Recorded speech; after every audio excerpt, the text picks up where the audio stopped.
I was lonely more, lonely more. Mama, how can I more? Lonely more, lonely more. Lonely more, lonely more. Lonely, lonely. Lonely more, lonely more. About them, lonely more. About them, lonely more. About them,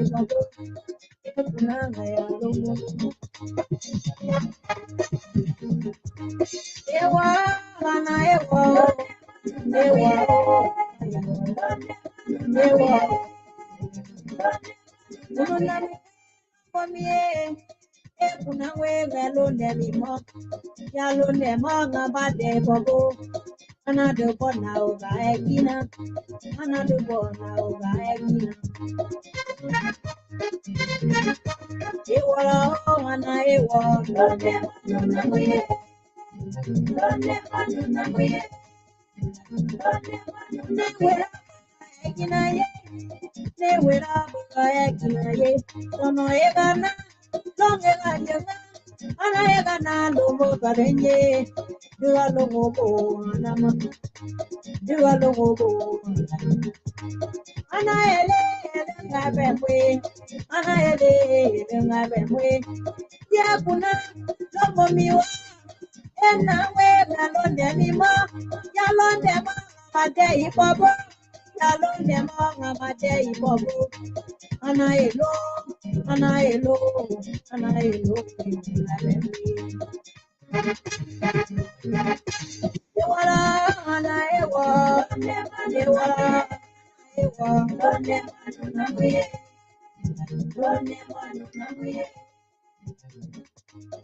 Malobo na wasamyo, Malobo. Sandala you aba walo, Sandala you aba walo. Ngana kwale kamobo kabalu ketubo. Yewa ana ewa lone namuye, ewa lone namuye.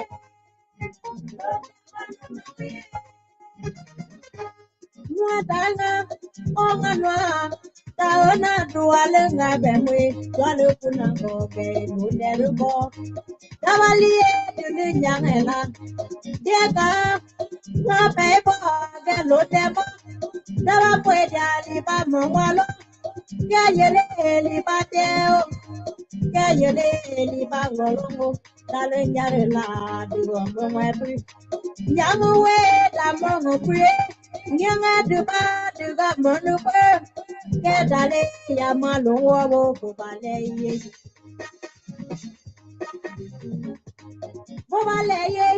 bobale ye kweraga ye kebo bobale ye kweraga ye kebo ya moyo ya mo kwagwala mema malone bobale yenga ya mo kwakwe vale yenga ya mo kwakwe vale yenga Madanga delu molebo da denga ba denga ma yango dia de ke ya ba lungo we ya no wo ba de yenga ya no wo ba de yenga kwela ga ye de ko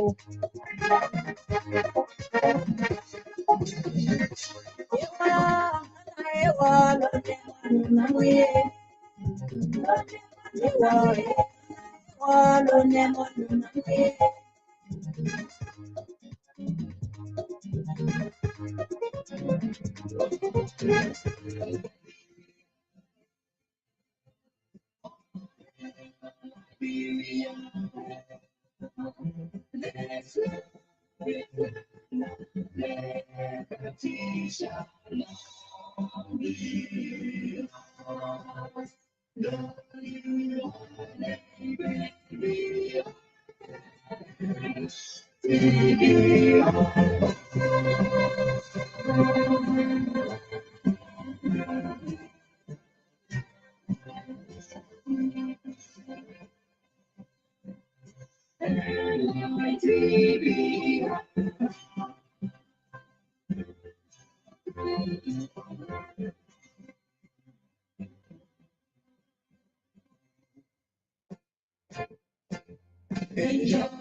Good evening, so welcome. I'm Alfonso Zian Sot of the Liberia Public Radio, and Lpr-Tv is about, we are a little bit later tonight. It's 8:28 Eastern Standard Time, right here from the New England Bureau of the Liberia Public Radio and Lpr-Tv. We want to welcome our viewers and listeners across the globe. Thank you for sharing your evening with us here in the early morning hours of Liberia, the state, the first state of union by the President of the Republic of Liberia, His Excellency Joseph NYUMAH BOAKAI, will be speaking in the joint chambers tomorrow.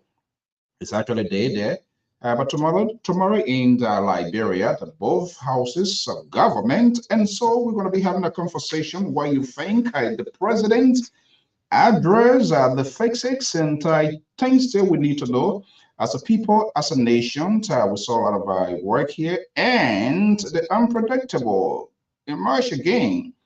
Morgans are playing some sort of we will discuss that. But I've been talking to other former government officials who are giving their own version of what is happening. It is quite interesting, and we will be loyal. Whatever you are, if you are in Liberia, we say good morning. If you are right here in the USA, we say good evening. Wherever you are, we say thank you so much for joining us. Do us a favor, just hit the share button and invite someone at your company. We will try as much as possible to get the phone line activated immediately to get your take. And please, there is no feelings and here. Don't bring your feelings, no emotions. It's about the country. And talking about a sovereign nation, trust me, there are a lot of unexpected will be coming out. So, Fumba Sese, watching from Matadi Sinko. Good morning, Fumba. Thank you so much for your commitment to the country and its people joining me here. We will get a ball rolling. Our contributors here is they are already joining backstage, and I'm going to be breaking down here, doing a little bit of housekeeping here. We're going to have some rough, not rough, but good conversation here. I'm anticipating from you, the viewers, and that of the analysts. So no feelings, no emotions. Don't be sentimental. It's not against, it's not for, but we try to strengthen the democracy of Liberia and to do what is right. I am your host and your presenter, Alfonso Zienso, right here from the New England Bureau of the Liberia Public Radio. Let's get a ball rolling right here, right now.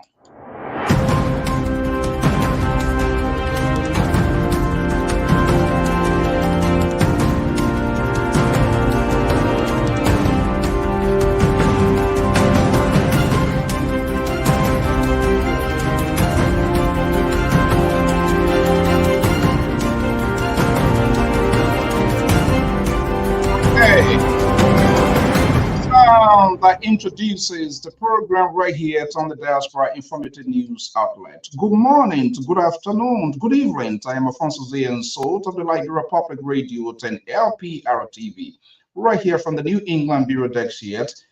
What a cool calendar, what day here from the New England Bureau. And we want to welcome you. Just hit the share button. This is the first time we say you are wholeheartedly welcome in the Diaspora Informative News Outlet. On this network, we don't talk it your way, how you want it to go. We talk it the way it should be and what you need to do. That doesn't suggest we know all of it. We accommodate your views, your opinions, your tweets, on the live view, but we tell you what you need to know. And discussing about the sovereignty nations, it takes a lot. And so emotions and feelings should not be incited into national conversation.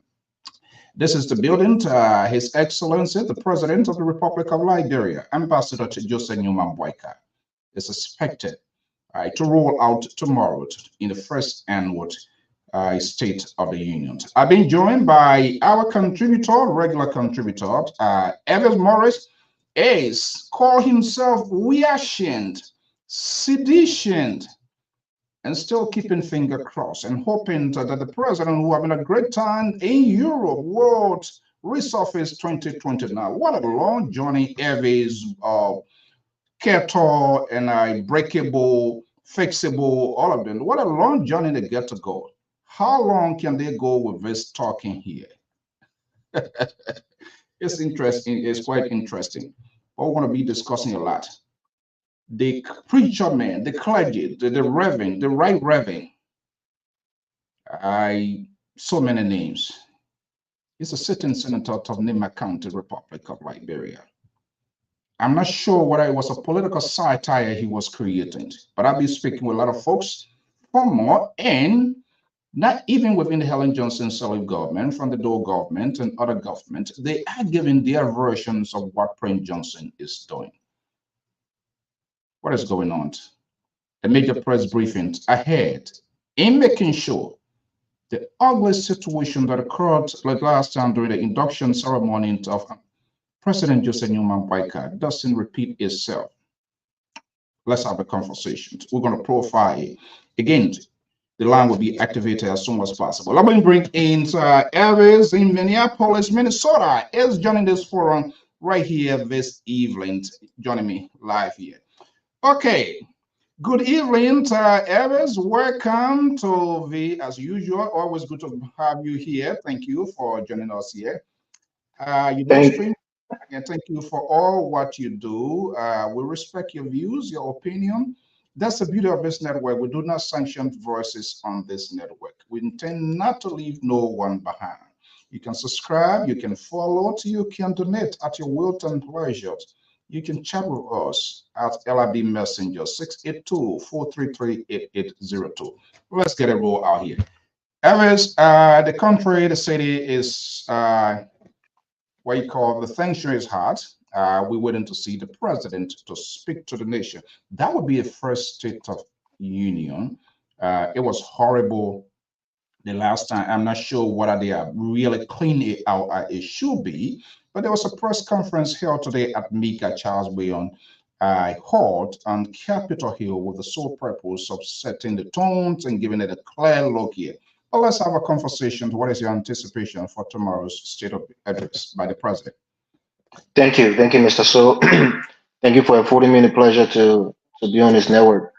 My anticipation will be in the same vein like you stated earlier. You know, I'm sure these guys will be ready. They're going to make sure every protocol is in order so that the president will give his speech without any incidents.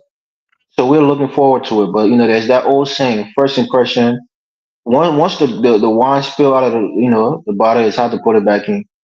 So Joseph BOAKAI first impression to the world at large was not one that was a good impression, especially for older African leaders. People have already taken that narrative and ran with it.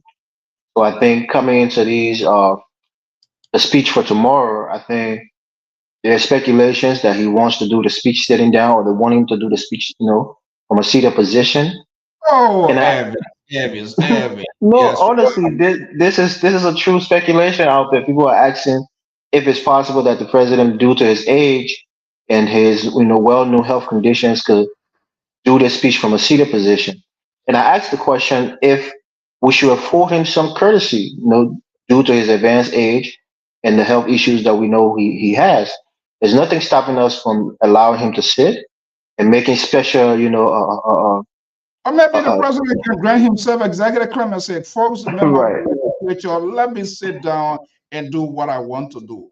And a violation of the Constitution? No violations from what I see, but some seditions and some oppositions would think that it shows a sign of weakness, a sign of ill preparedness to run the country. But for me, I think we should give him some kind of I don't want to say clemency, but some kind of, what's the word? Well, Compassionate relief. Compassionate relief. what I You hope know. you, when you say compassionate, Elvis, you try to do multiple things at the same time. Yeah, compassionate relief. What is the compassion coming from? Well, the field is about to get crowded, and guess what? The analysts are lining up all behind, and they're going to be rushed where you're compassionate. You will tell the folks. Let me bring in Cecil Goyer, is a senior analyst of the Liberal Public Radio based in Minneapolis. By the way, he is neighbor to Elvis. So whatever they do, they will be at Minnesota way. I don't care. Let it care your own baby. Let me go inside. I don't know. He's in, okay. He back in East Africa. Our man Marco is LPR analyst based in Nairobi. So many big men in Nairobi this evening here. Is it a Joseph Boycott State of Union? Do you have a copy of the speech already? You want to unveil it? Cecil, good evening. Happy Sunday. Welcome, guys. Good to have you here. How you all doing? There are also speculations that West Point about to be wiped away tomorrow by sea erosion. You know, Senate citizens are speculating. To me, have been speculated too. I knew them were coming to reply with me. I'm just a messenger, my man. Now me put out a message. The people say the man was the man was say that. Now me say that. There's speculation also. Why not? Someone mentioned or disappear to the speculation. If for any government is West Point is wherever, where do you think that State of Union will go? Then that means we're gonna have the president to stay at. We were all speculating. I didn't say what will happen after that. The man speculating. He's what happened after that. And we are speculating. Don't shoot the messenger. All right, good. But Mr. Goy, have you heard that speculation yourself, or am I just making it out of whole cloth? No, you're making that up. Oh, come on. We've heard it. We've heard it. Come on. Okay. Or maybe you get it for the simple way where the data came from, the pie chart that CDC said it won. That's simple. That's where it's coming from. All right. Let's give an essence of what happens today. Basically, tonight conversations is a nuclear of our tonight to profile to see whether we can pick. We don't have anything official from the presidential folks, neither the press secretariat or those close with the proximity of the president. But the layout today. The little brief press briefing, that's the chair on the executive representative Dan of NYUMAH County. I spoke at the MICAT, Charles Beyond MICAT Hall today. It's on Capitol Hill. Let's listen to some of it and we're going to have a conversation, guys. The President of the Republic of Liberia, Lucky Monday, is to present his agenda to the Liberian people, to the legislature, and so on Monday, the legislature is going to host the president. And the speaker, Honorable Councillor Jim Funanti-Kofa, working in collaboration with the entire leadership, the Deputy Speaker, Honorable Thomas Ifala, the pro tempore of the Liberian Senate, we have been working jointly, collaboratively, ensuring that the success of the president's SONA is achieved. Tomorrow, we host the president. He comes as part of tradition, and he goes through the legislature, and then as part of preparation, we just want you to know that we were on course. For better words to use, all is well as it relates to playing. There are some challenges we may not be able to discuss here, and I think is just less importance to the process. Those challenges we've been able to overcome. And so tomorrow, we're going to have a successful posting of the president, His Excellency Joseph BOAKAI, to present his legislative agenda. So at 4 o'clock, he's going to speak to the nation. In terms of preparation, we tried as much as possible to put in place control. So to avoid recurrence of some of the embarrassment that we have. The queue is not crowded. Let's get right down to the tomorrow, points. I know we all listen to this. really restricted. NPR making the news fair, Balance of balanced, and capital proportional. is going to be restricted. The timeline is going to be restricted. No invitation. No.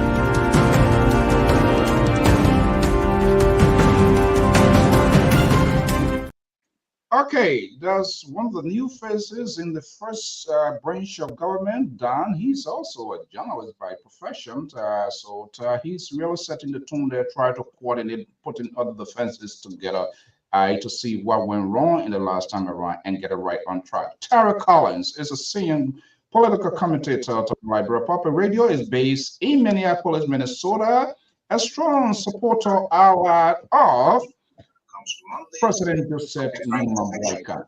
Somebody is listening. If you can control your monitor, I'm getting a feedback. Yes, Mr. Jones. Mr. Jones need a minute.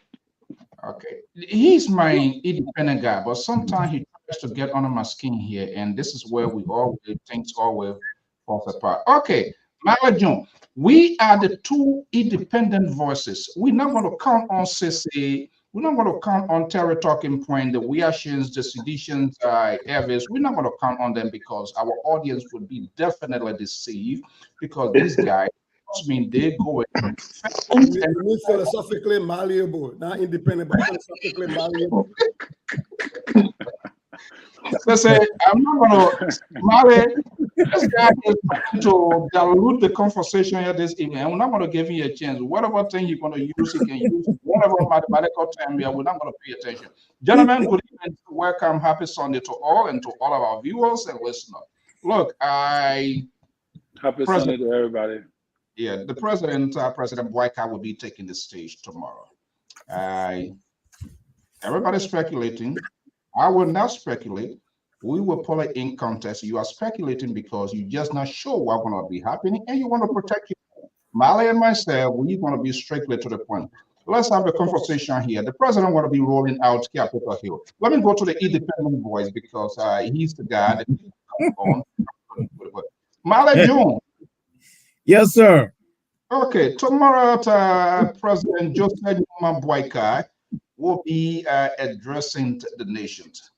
What is the first thing that I guess you've been doing a lot of punching, talking to people around? What is lacking so far that you have picked up in this whole State of the Union? Well, the State of the Union has not been publicized yet. It has not been announced. It will be taking place tomorrow. But I have been making some critical assessment on the inaugural speech. I believe strongly that the inaugural speech is a step in the right direction, but there are a lot of loopholes.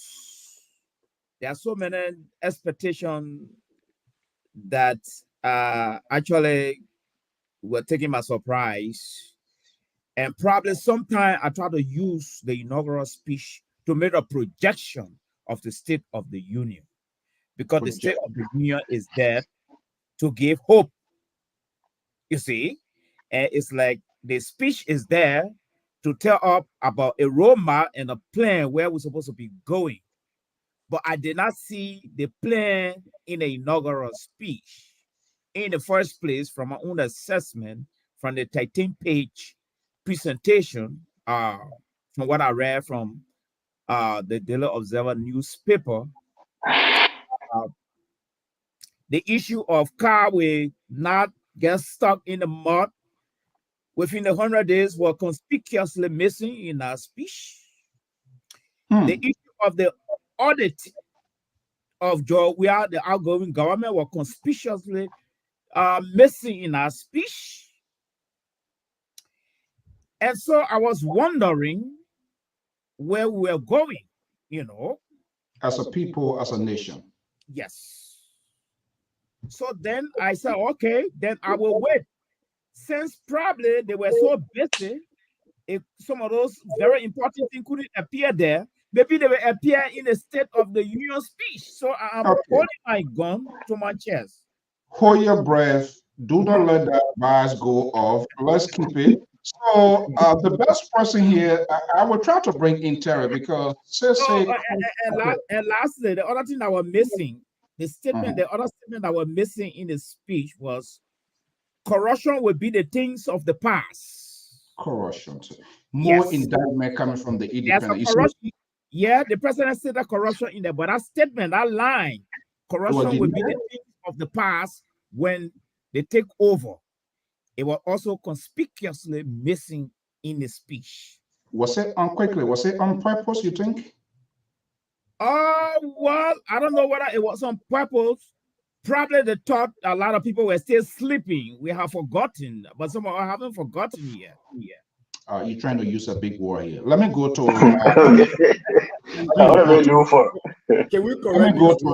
Let me go to Terry. I will go with Terry first. I know when you're going. Can you correct this real quick?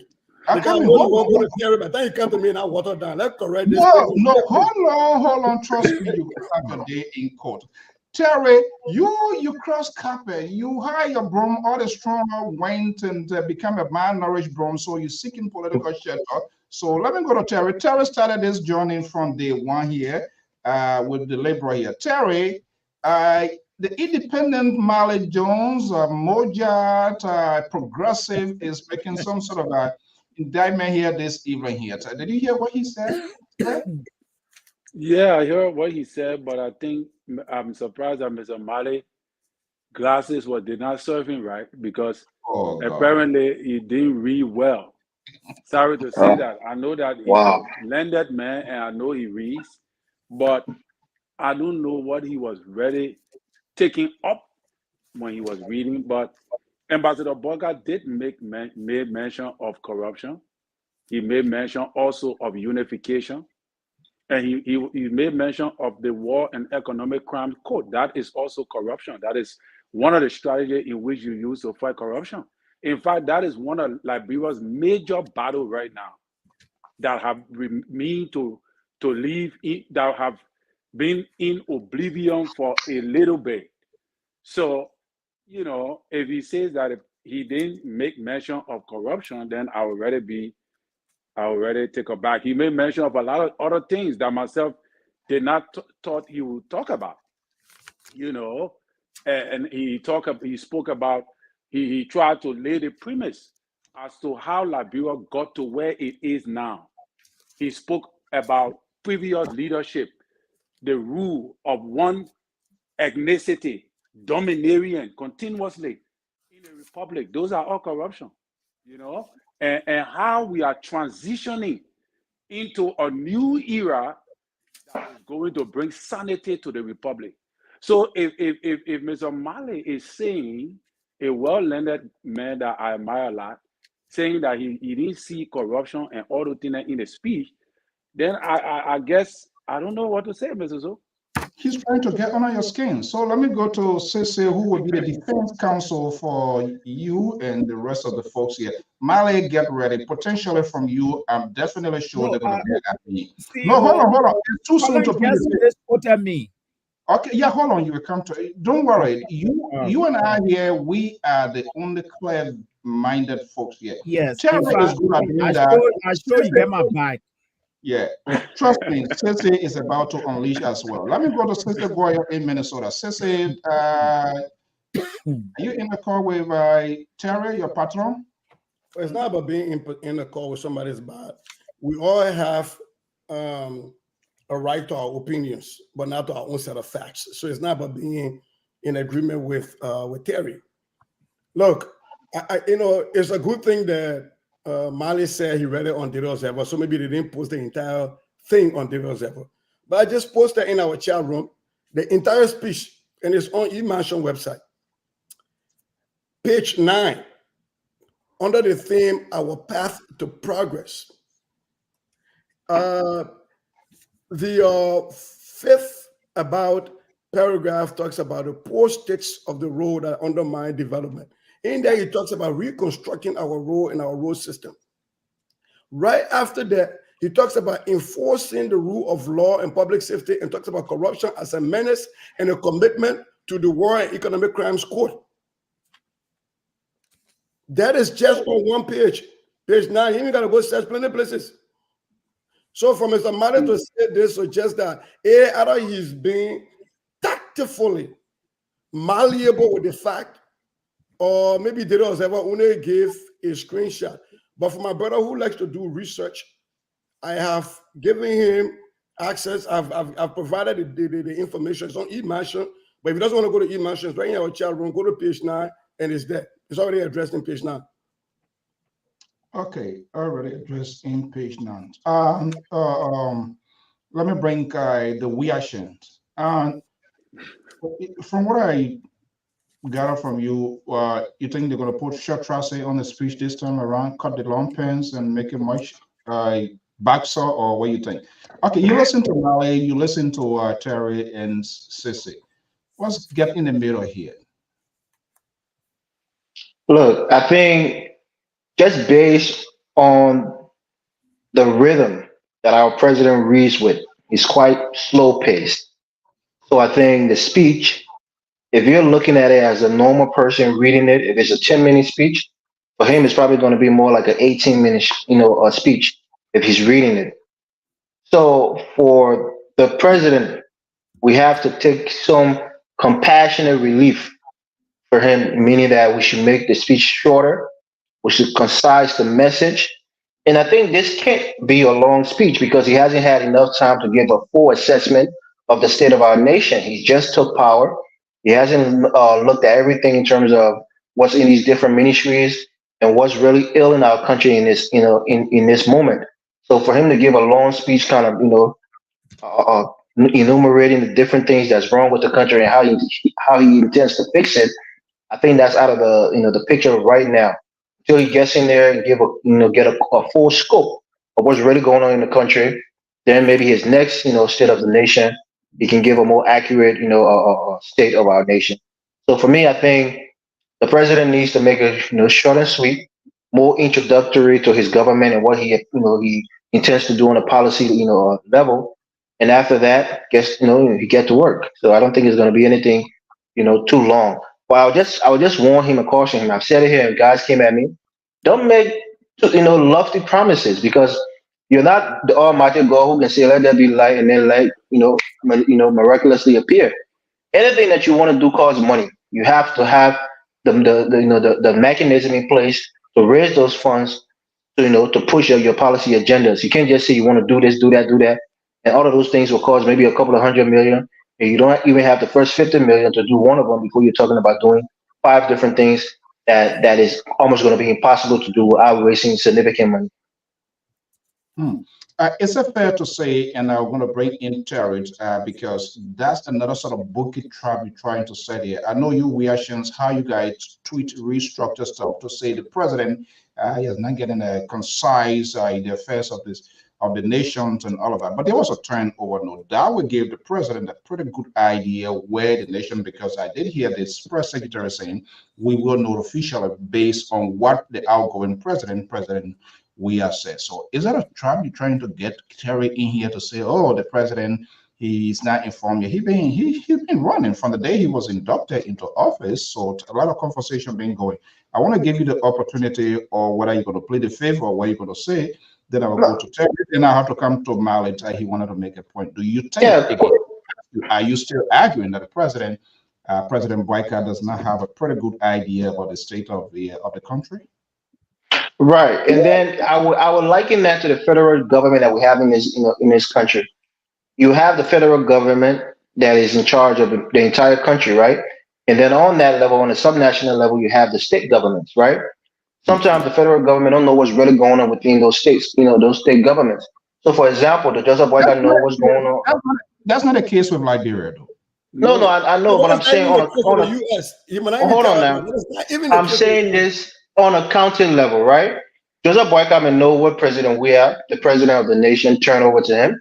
But what's going on in Bogangida? What's going on in Grand Bassa? What's going on in NYUMAH County in terms of what the people need in those different counties?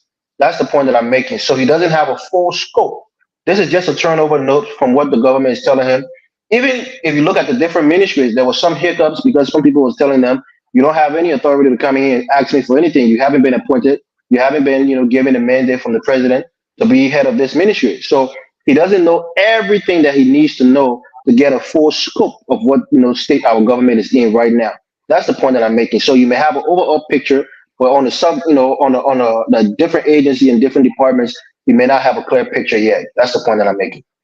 Okay, let me bring in Jones. I'm going to come to Terry. Jones, I told you get prepared because Terry now is sending you to an eye doctor that perhaps you get a wrong prescription, wrong glasses, that giving you wrong readings, giving you wrong analysis, and it's been Sissy already threw something in the chat. So get ready. The bomb will be coming at you tonight. Hopefully, I'm not part of that. But let me just bring you. You wanted to make a interjection into both Terry and I believe Sissy's argument. What was that? What did you leave out? Yes, I think there's a need for my colleague to improve their hearing capacity. There you go. I'm saying this. Even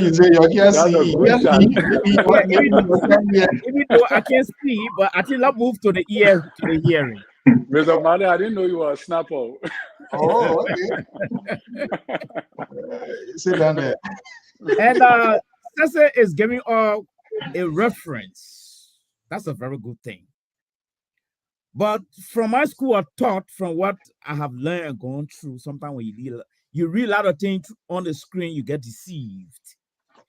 This thing was downloaded, it's in my archive as a material that I have been playing with handily, going from line to line. And I just want to tell my brothers on the platform tonight that I downloaded that whole speech, 13 pages. One. And I also went to get a word count, 6,376 word counts. All right? And 5 subtopics the president dealt with in his speech, starting from historical, personal, and politics. I said, conspicuously missing in our speech is the line that he been pushing during his campaign. One, even the issue of asset declaration. No, you don't have a declaration, Bennett. Okay, no. I just gave you.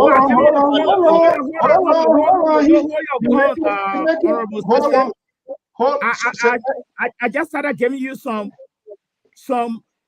You see where he did where Jones, I believe where Jones did to he created a backup plan, and you guys went no backup plan. The next time when I read you on the screen and get confused, I want you to expand on that, but you're not explaining. You're running the okay, hold on, I need protection. Okay, unfortunately, I'm appointed police chief. I'm not going through confirmation. So details of this speech. Okay, go ahead, Mali. Yes, I just said the speech was 13 pages. I printed it. Yes. Word count 6,376. 5 subtopics. Right? 3 significant parts: historical, personal, and politics. Conspicuously absent the declaration of access is not in our speech. 1. 2, the issue of the audit of the outgoing government is not in our speech.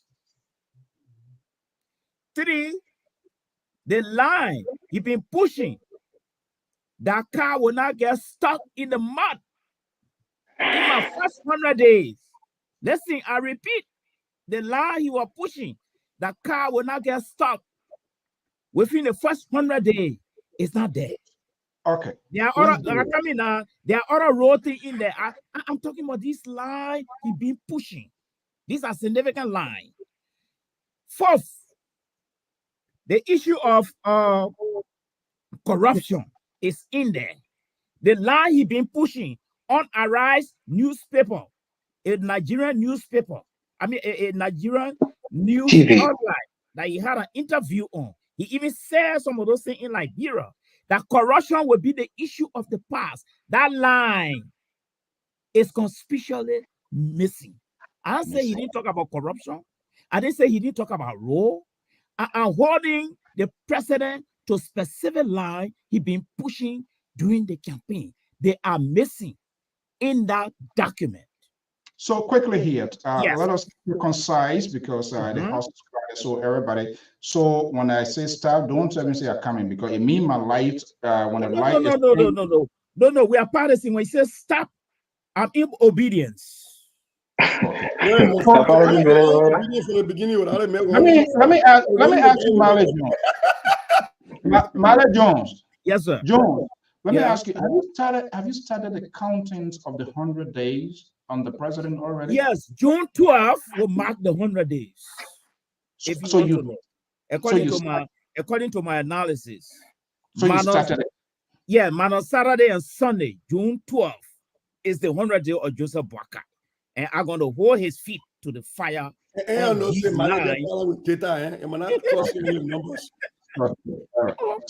I know the mathematician, he ready now to hold me on, but no problem. I read it on that.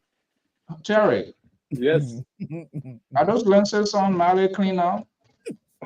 I said those lines in the document. No, I mean your glasses. I'm asking you, what are your glasses better clean now? Maybe you Colin wearing glasses too tonight. Yeah, I think his glasses clear up a little bit because he added to what he said previously.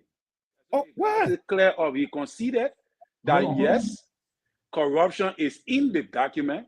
Then, but he said again that there are certain lines. No, not there. So I started with a line. Hold on. Let's do this. I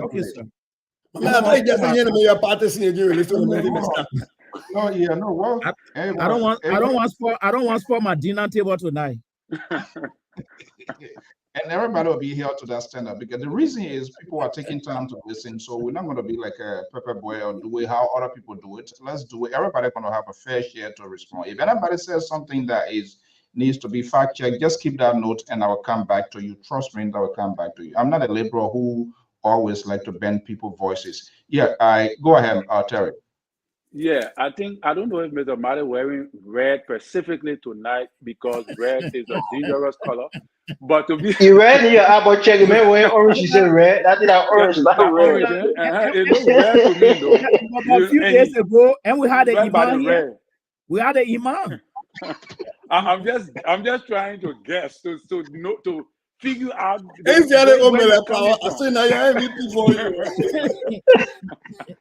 Hey, last one the was look at yeah, he's still thinking about go ahead, Terry. But the man conceded, Mr. So, the man, he's I don't want to be wishing for anybody here tonight. He's a Kuni Moja guy. They know how to get around, First of all, he said clearly that corruption was missing. Then he said a specific line he was also missing. No. Then we came down to pressing and highlight those things. My senior brother says he highlighted it directly. No. Definitively. Then he came back to his head and said, no. No. It's in the document. But didn't you hear it, man? No. So I know. I'm a nutrient.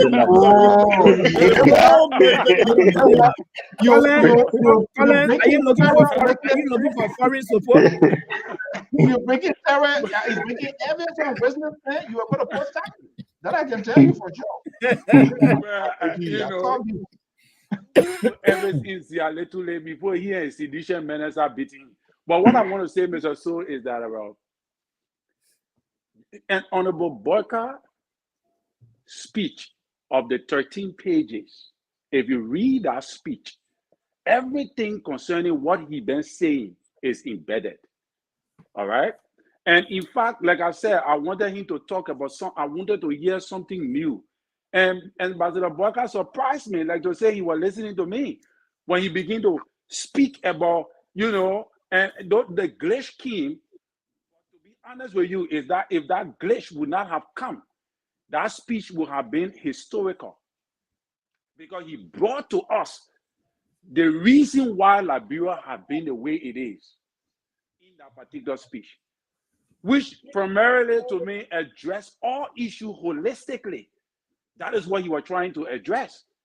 But Mr. Malley is saying that because of certain lines, like when he went on VOA and he talked about the 100 days, I don't valid point by Malley. Terry, those lines, those issues mentioned by Malley Jones, those were the words directly from the president himself. This is what I'm going to be doing. But those points were missing. And if they were missing, according to Malley, are the valid point to raise?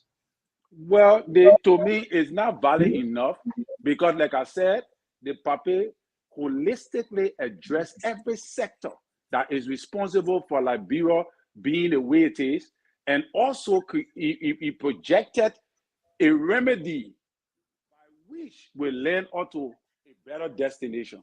So, which include the corruption aspect, everything he has been saying all along. So, but Mr. Malley have a decent point. His point is decent. It's an opinion, but it's not addressing in isolation. In isolation to the president's own things that he said on international cable wire. But the president has said over 100,000 of words. Were they all supposed to be in his speech? Yeah, he said many things, Mr. So, but Mr. Malley is saying that he wanted the president to reiterate those things that he said previously that he felt within himself was important. Well, he have a valid concern for himself personally. That is his view. But that was not what the president was looking at, because obviously the president is having an inauguration and he addressing issues that relating to Liberia or downtrodden and uprising. And you must understand he had an audience to address. He had international audience, and he also had national audience and local people. So he embedded everything within the speech. And okay. I don't think we should beat on him for that. And I don't think that the speech, because those lines were absent, so it become a serious issue. It means that the president is not going to tackle corruption. It means that he's not going to do what he says, what he said during his campaign. I think that what Mr. Malley is trying to project, that because these things are absent, so it means that the president is taking a detour. And that is what I don't want to agree with him. That's why you don't want to agree with. So you see, Terry now taking you to public speaking course now to know your audience. Right. He categorized the three groups of people that potentially the president was talking to. Elvis, I saw you sort of whacking your head left and right, meaning there's some sort of. You jumping on me again, or you won't bring me on again? I did it already. Because just be for 10 seconds just to say my disagreement with Terry. 10 seconds of my time.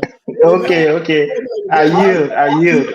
No. How do you even made my point yesterday? Like, I only addressing Malley, but if you want to. Also, bro, you focusing on Malley addressing Malley. I spoken once, and my point I'm saying. So if you want to join with me, you can join me here away. I just want you to know. I will wait, Mr. So go to Mr. Goya, no problem. I'll respond to Terry later. Don't worry, I'm coming to him. These people, they're my people. Leave them with me. They try to kind of to navigate and sort of get this conversation. I'm not going to give CC. And even not even. I just want to point out for the audience that when Mr. Toe on, he can be fair. I just want to point that out. Nah, you using the divide. You see when you got on the t-shirt on the show, forget it. You know what? Mr. So coming to, Lpr coming to appear right now. He's not coming in here tonight because he was. So, Ever, go ahead quickly. Let me go to Sissy.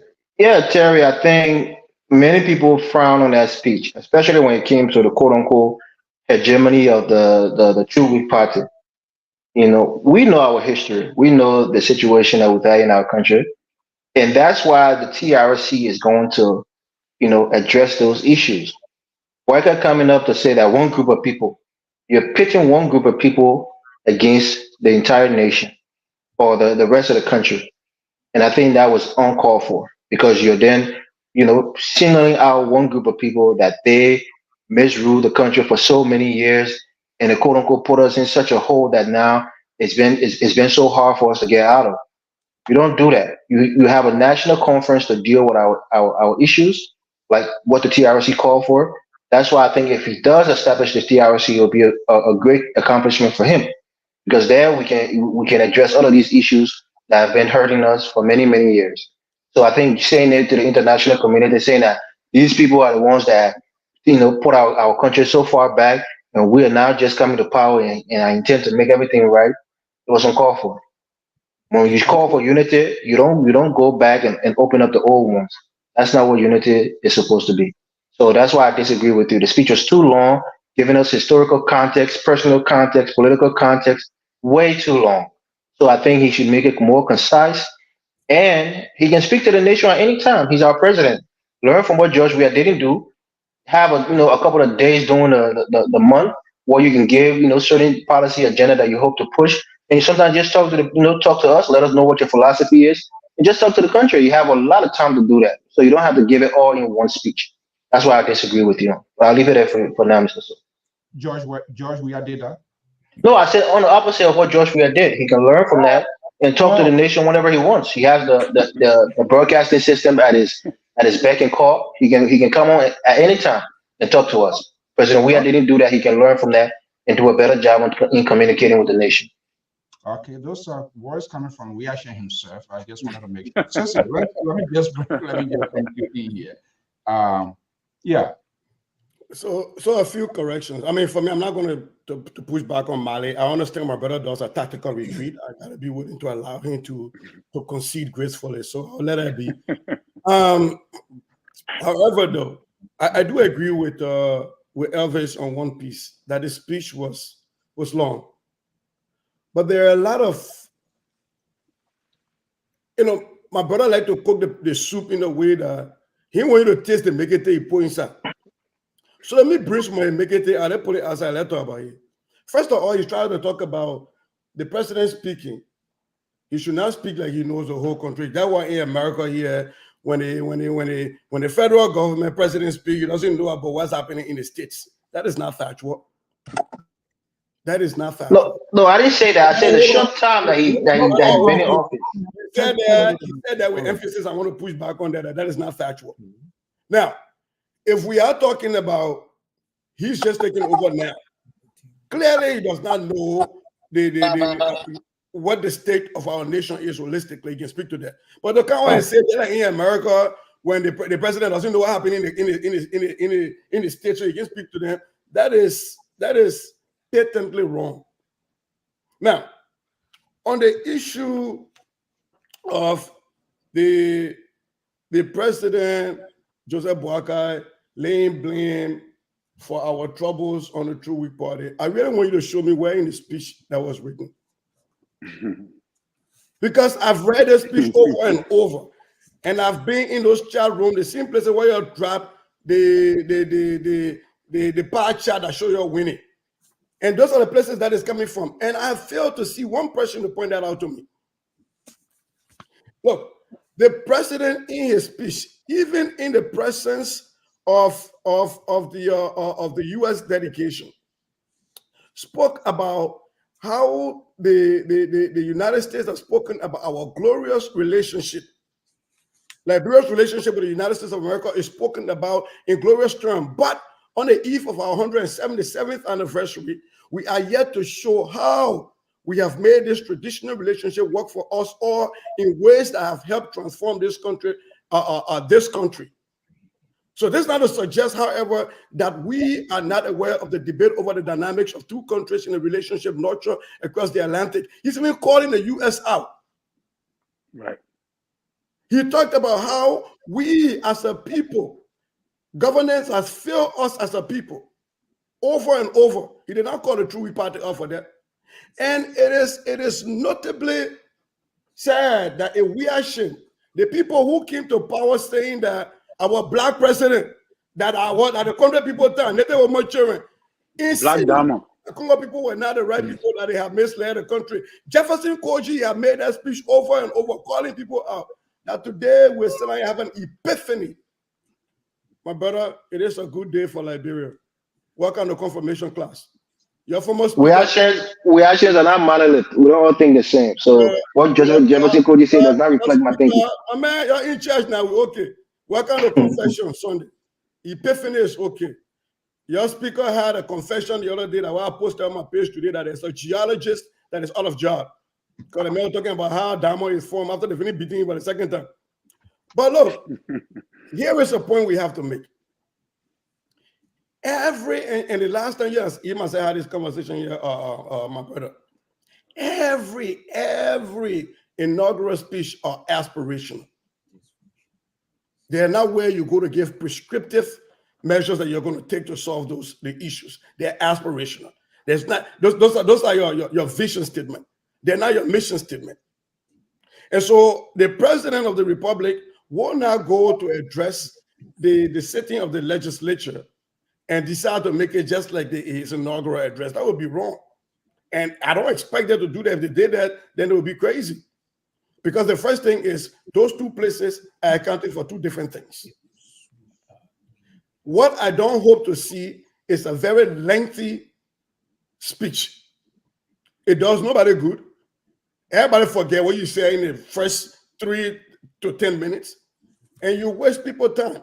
So I'm hoping that the president's speech writers and his handlers have learned that 13 pages of a policy prescription is nowhere somebody's going to go read. Some people will not read it clearly. Some people will look for their own personal line because you've made over 100,000 speeches, and some people like my brother want a particular sentence to be in it. And then some people will read stuff that is not even in there, like my We Are Shame brother that talking about people blaming the True Week Party. So I hope that they take a lesson from that and make it short and to the point and be prescriptive and move on. This is LPR. I'm Alfonso Zeanso with a team of analysts, contributors standing by across country, trying to decide, giving their views and opinions. We're going to take a quick break to get a glass of water. When we come back, who is the president going to be speaking to? The nation? This assembly? Does he have the government in place? We're going to compare and contrast and put it into context.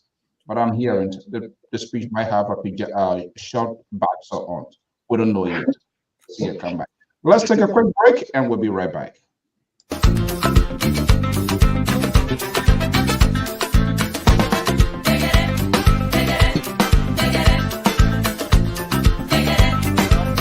Welcome to NYUMAH Grocery, 6523 Woodland Avenue in Philadelphia, Pennsylvania.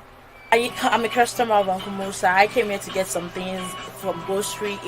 Their things are so nice. They never get expired. They are the best quality. They have the best price ever anyone can get. They have so many things like cream, like meat, a lot of kind of meat. We have so many kind, and it's the best grocery store I've ever seen here in Woodland. We are located at the 65th and Woodland. If you want, I really appreciate you guys to come over to come and patronize with us because they sell the best quality. Uncle Musa's Groceries on Woodland Avenue, 6523 Woodland Avenue, Philadelphia, PA. Absolutely, John. Musa's store is composed of varieties of African food as well as Americans, but predominantly African food. You have dry fish, you have cassava, you have yams, you have plantains, bananas.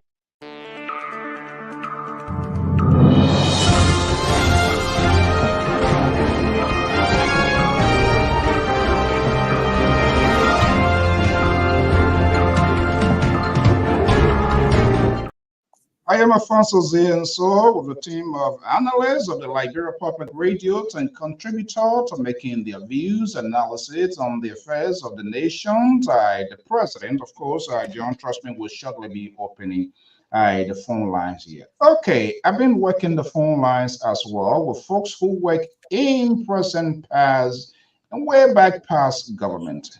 And there is a conversation people are still not talking, and we hope to talk. One of the things Mally Jones didn't mention, and everybody said that created what maybe is a political satire, what we saw coming from Senator Prince Yomi Johnson behind the pulpit. There is a taboo word that usually Prince Johnson see as a provocation to his political career. And so that was the word highlighted during the inaugural speech. How can a good ally to you who have to get you to finish the line and hit his taboo point? Let's watch this video and then we're going to see what went wrong. Who picked up a fault? Let's watch this and see.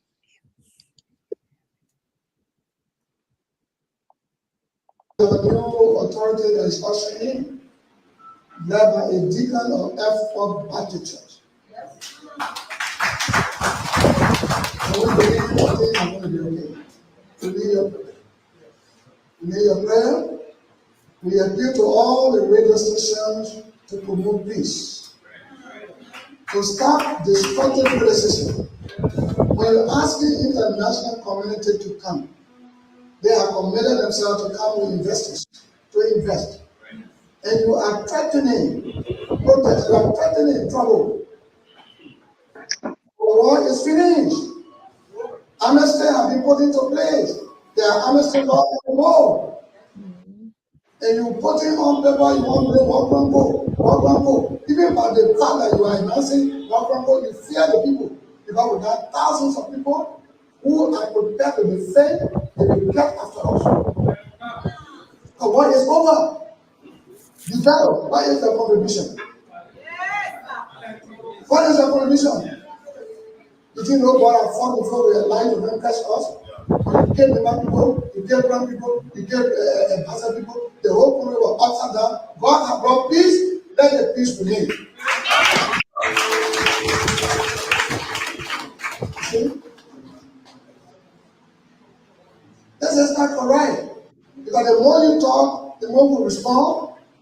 The investors say, I cannot put my money into that.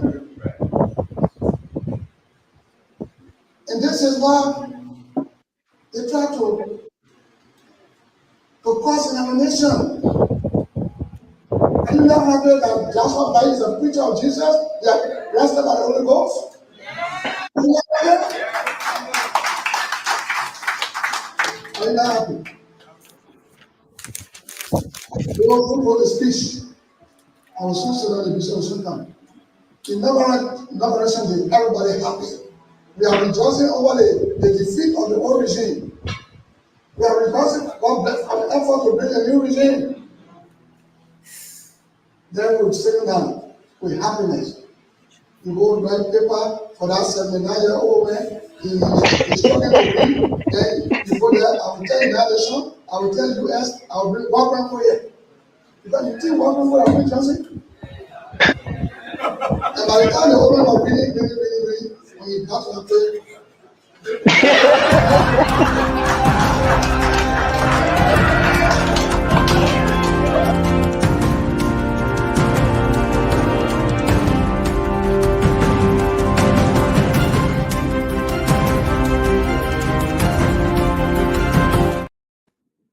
making the news fair, balanced, and proportionate. That's Prince Yomi Johnson. There's a word which he says as a taboo that he doesn't like people to call it, but he's speaking in an extra tone. He did not call name the people, but if you look through the lines, Prince Johnson is communicating. Now, this is going to give rise to a lot of questions with respect to what are alliance or combinations of political party, how he supported that. And so we've been working the phone lines, and there are diverse views with respect to what happens today. Some sees it as a provocation to Senator Prince Yomi Johnson. And he said people, inauguration, people were happy, but he called a word that he doesn't favor. He doesn't like that word to be called, even though it's a word that is in the dictionary and people call it all around, but he see it as a direct confrontation to him. So let's have a conversation here. Who initiated this now? Prince Johnson going behind the pulpit to say this. Ceci, let me just bring you here out from with this one. Here we go, Prince Johnson. Whoever wrote the speech, what did he say? 79-year-old? 79-year-old man, when you saw the walk around, he think that. What Prince Johnson said, so. Don't start trouble here, Elvis. I said, you're trying to start trouble here. So, let's have a conversation here. Prince Johnson. But here, what I'm gathering as what it seems to me, Prince Johnson is not getting that enough. What he purposed or what he hope you have gotten. That's what other school of thought is saying. He wanted more. We've been saying this sort of backyard conversation. He has not come into public. Only one ministerial position so far, maybe high profile. So calling that kind of war chronicle where he thinks inauguration should be a celebratory event, and he sees the president calling that probably seemed to him to be like a backstabbing. So I'm wondering here, what were the conversation held with Ambassador Joseph NYUMAH and the Unity Party before even giving that support? Prince Johnson will not keep quiet. Prince Johnson will not stop talking as long as name war crime court is mentioned. Let me get your take. Prince Johnson will not stop talking. Yaga Club will not stop talking. It is their right to talk. They represent people. Look, there are a lot of things I saw in that sermon by the Right Reverend Prince Y. Johnson, while his counterpart is watching football game across the. I don't know who preached that fucking clone, but here is the point. I think he has several in here. One of them is an issue of legality. Prince Johnson has always said this, and sadly, our legal scholars have been silent on this. He talked about amnesty. Prince Johnson has talked about amnesty a lot. Every time we talk about war crimes code, he said there was an amnesty provision in the accord that ended the war, the Ghanaian Accord. He keeps talking about that. If you listen to the beginning, he talk about that again, amnesty. That is a legal basis that we have to look at. The next thing he talks about is the religious piece. And I like how you talk about the Holy Ghost arrested Joshua Milton Blai. I hope the rule of law can arrest him too in the process so the man can go preach in our service. Quickly, why you think the name Joshua Blai was inserted? Why is it? Prince Johnson is not a fool. People, the man was tactical. Remember, Joshua Milton Blai was one of the forceful people behind the rescue mission, military, whatever they were calling it, that were going out. Rescue soldier. The rescue soldiers, right? So he brought that out on purpose, trying to let other people in the court in the BOAKAI coalition know that don't try not for right alone. You hear what he said? You don't walk not for Prince Johnson alone business. But what you're forgetting is that the likes of Milton Blai has said over and over that they want the war crimes code to come. Okay. So he is standing alone on a mountain because most of his other people have been asking for the war crime code to come. The last part that I have to see that I noticed holistically about this entire preaching, those people, especially my brothers in the CDC and in the We Are Share movement, that said that Prince Johnson was going to be a de facto president. Right. Thank you very much. And I woke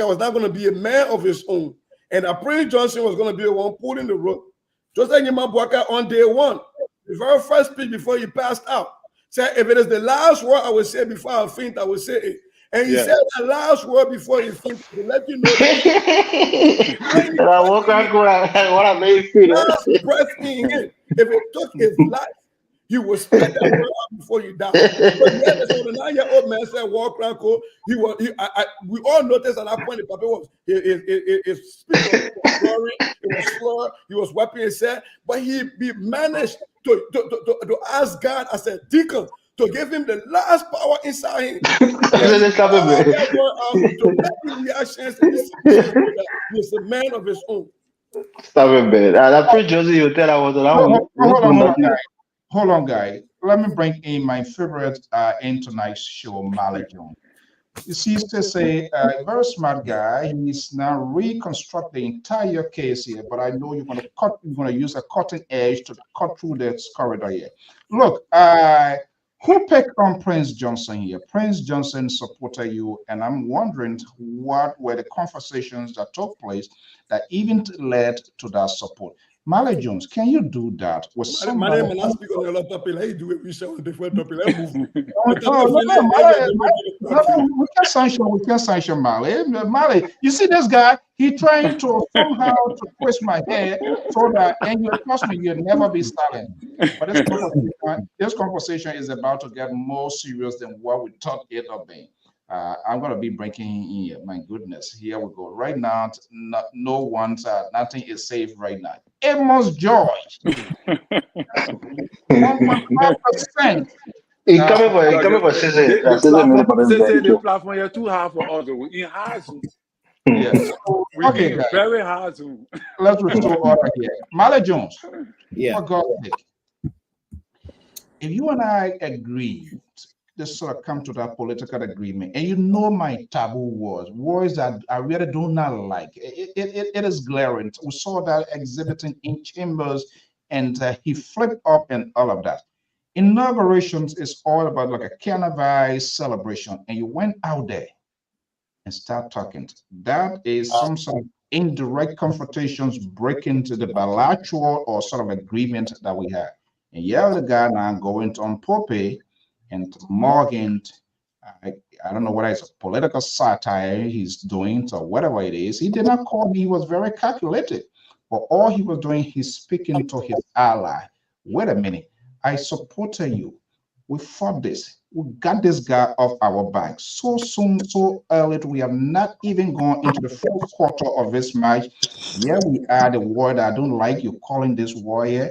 There seems to be sort of rough edges already been created. We don't know how this friendship going to end here. But who initiated this?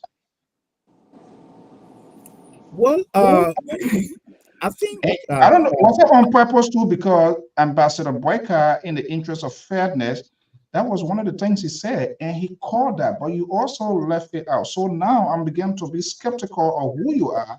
What are our relationship to going to be a good one? Because a little your independence now is being somehow. But I'm going to leave it there. I don't want to give CC and these guys edge. Go ahead. No. Let me point of correction. You say I left it out. I didn't hear you calling about what. I didn't hear you talking. The message is not factual. The message no. Okay. No. Let me point of correction here. Mm-hmm. The issue I just listed here, and we start to scramble over them. These are Joseph BOAKAI's own words. The issue of the war crime code, I mean, the economy, all the kind of thing. I can remember hearing it from Joseph BOAKAI. I can't really remember, but I can remember these ones. All right. Okay. But anyway, yeah. Let's go into the detail. Say my brother then say, car being stuck in the mud in 100 days will not happen. They didn't hear that. The audit, they didn't hear that. All right. The declaration asset said they didn't hear that. That's fine. Let's move on. The issue of Prince Johnson. I'm getting the feedback. I don't know where it's coming from. Yeah. It's coming from Coca-Cola factory.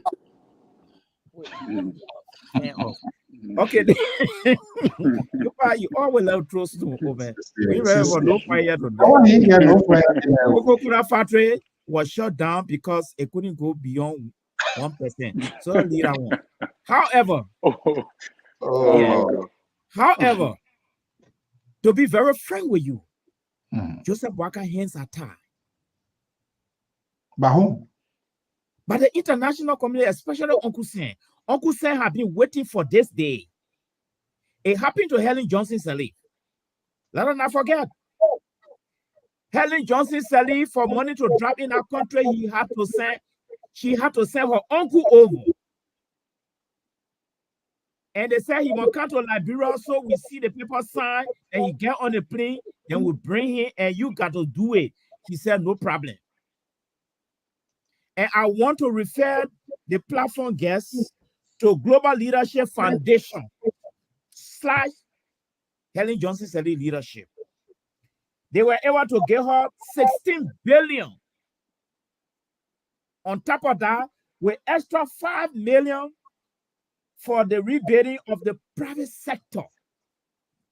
That the first time in our history from our assessment, such a huge money coming to Liberia. And it was all because Taylor had to go and Taylor went. All right? Joseph BOAKAI don't have money now. If he don't allow the thing to happen, oh man, that money will not drop. And Joseph BOAKAI will be bankrupt and he's going to get into trouble with the Liberian people. So that war crime thing, it will come. Whether Prince Johnson like it or not. The only good thing, the only good news here is this. It can come in different forms. I've been reading about the Sierra Leonean, the Rwanda, the South African. You know, I've been reading about them. So it can come in many different forms. But the president said in his inaugural speech, this thing will be done in consultation with the hosts. That's a problem. If he allow it to go to that host there, he will tell the Liberian people and Uncle Sam, I wanted to do it. You believe in democracy. The host voted against it. Nothing I can do. And you will not get the money. So the best thing he will do, he will have to use a presidential order to create the war crime. We got to take the side of the Sierra Leonean. Yes. But it's So going to come.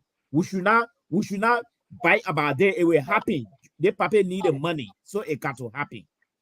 So is the president taking a political? Is that a political office he occupies? Is he taking the political land? That was a similar thing with Jonathan Goodluck with the Americans with this whole gay rights stuff. And what he did cleverly was to push it to the traditional people, to the house, and they took a decision. He said, "Hey, this is what my country I won," so he wasn't going. That created a sort of friction with Uncle Sam, and they decided to hold back the defense support to Nigeria. Remember at the time.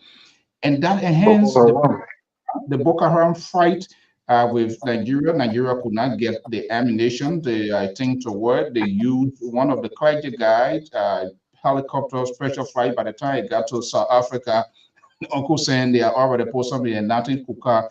That was a strangulation there on the part. I believe Emma Joy could begin to welcome. No. But before Emma Joy come in, let me just conclude on this. I strongly want to believe the issue is politically sensitive. And Pape have said in his inaugural speech, 6 years he want to be there. So what I want to predict here is that Pape could play around this thing, formulating it until after the 6 years, he turned it over to his son. That will be between the son now and the grandfather. Whose son? Whose son are you talking about? And the grandfather, Prince Johnson. The Pape here will not be inside again. I want to believe that strategy will come up because the Pape seems to be slow, but trust me, he gets some radical behavior in him. Marley Jones. Right. So you think he would deceive the Americans? The people already got a stop measure for that. Hold on. Let's do it one at a time. He will not deceive the Americans. He will accept it, but they will take a long time to get it established. And the American will be waiting. That what will happen. Okay. So interestingly, I'm waiting addressing the country tomorrow. Whether that war going to come again, and if it does, we're going to be another firing point coming. Amos George, these guys were all on you. You saw how Sister described your phone, Coca-Cola, and stuff like that. He always. I was telling him the he wasn't coming. So you hear. Good evening, welcome, Pa George. How you doing, Jeremy? How you doing, George? If you settle in now, I can bring you, boy, if you want to, because I want you to get ahead of these guys. Let me just bring them in. Let me bring the Wiashin and the liberal son. He's saying relaxing. He on whatever avenue they go into Capital tomorrow. So he already dressed. As soon as I bring them in, then you're gonna come. I won't give you the edge. You are my guy, but nothing too trusted with you. Not guy. You are my son, not the same guy. Okay. Yeah. Very good. Wow. What's going on today? And then picking for already. If I bet you not trusted, that's the whole thing, guys. They're not trusted here. All of them, you can't come on that. So, Elvis. Yeah. Who provoked? Was there any provocation to Prince Johnson to do what he did? Was that a fair political game on the part of Ambassador BOAKAI? And interesting, I'm watching tomorrow whether that same would be repeated again in the state of Prince Johnson, his real problem is with the speechwriter. He seems to be incensed that somebody will write that specific, phrase in the president's speech, War Crime Court. And, thinking that it's going to be a jab at Prince Johnson, and that when the puppet saw that phrase, he went off. That what Prince Johnson was alluded to with that, that movement, which I think is kind of disrespectful to the president, to be honest with you. But in the same breath, we can remember that Front Page Africa has started printing stories that Joseph BOAKAI intend to turn Prince Johnson over for the War Crimes Court. And many people thought that would never happen. Prince Johnson is too, embedded, and he's going to be a powerful king's maker when he gets Joseph BOAKAI elected, which he did.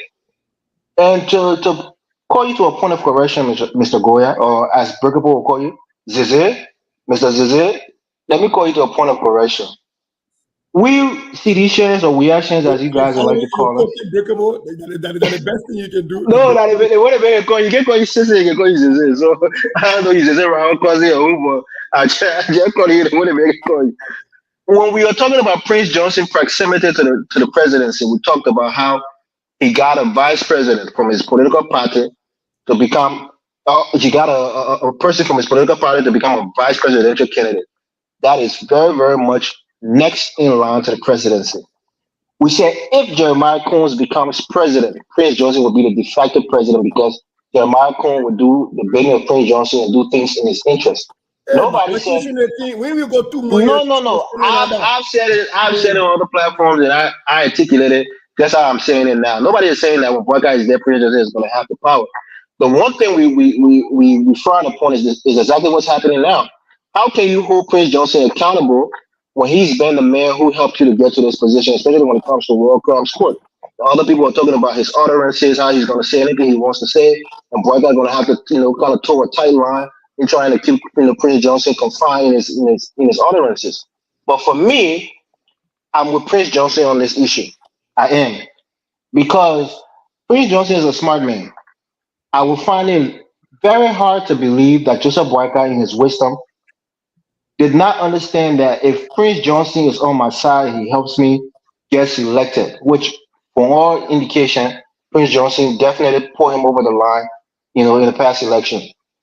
Would then turn around and do something that is quote unquote antithetical to what Prince Johnson is expecting from him, which is some sense of protection. Prince Johnson knows that if the World Cup Court is established, the likes of Charles Taylor, the likes of VG Kurman, most of them are gone. You still have Bole there. You still have, what a guy named that just became senator from Grand G there. Thomas Yaya Nimle. You still have the Joshua Bly. You still have just a few people that's left. And most of them don't have the kind of cachet that Prince Johnson has. So he has way more to lose. He's enjoying a way more lofty life than any of the other, royal participants. So Prince Johnson has a lot to lose. That's why he gives so much to BOAKAI, hoping in exchange he will get some protection from BOAKAI. So to be given the slap in the face, the political slap in the face by announcing this on a worldwide stage with international dignitaries there was seen as, to be a pot shot at Prince Johnson. So for me, BOAKAI has danced with the devil. The real devil are the best dancing devil in Liberia. So Prince Johnson is ready for this dance, and I'm sure old man BOAKAI may not have the stamina to continue to dance with Prince Johnson and the gear devils that he said he will be dancing with. So I'll leave it there for now. All right, tell it before I bring in Amos George. Yeah. So, Elvis, do you support the World Cup Court?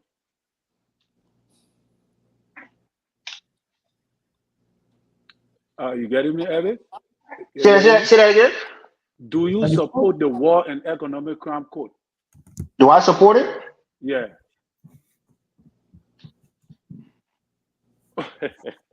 You will not answer the reason. Say that again. Oh no, let's forget it. Let's move forward.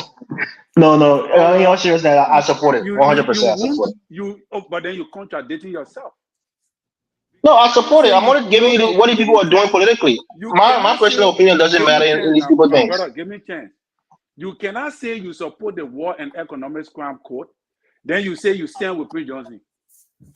Then you're contradicting yourself. So, and that is why liberal can say you can put your foot in your mouth. Because, that is the hypocrisy of I will not say seditions and weirtions, because there are permanent seditions and weirtions that I know that is greatly in support of Ambassador BOAKAI's stance on the War and Economic Crime Code and that speech, that whether Prince Johnson like it or not. You understand what I'm saying?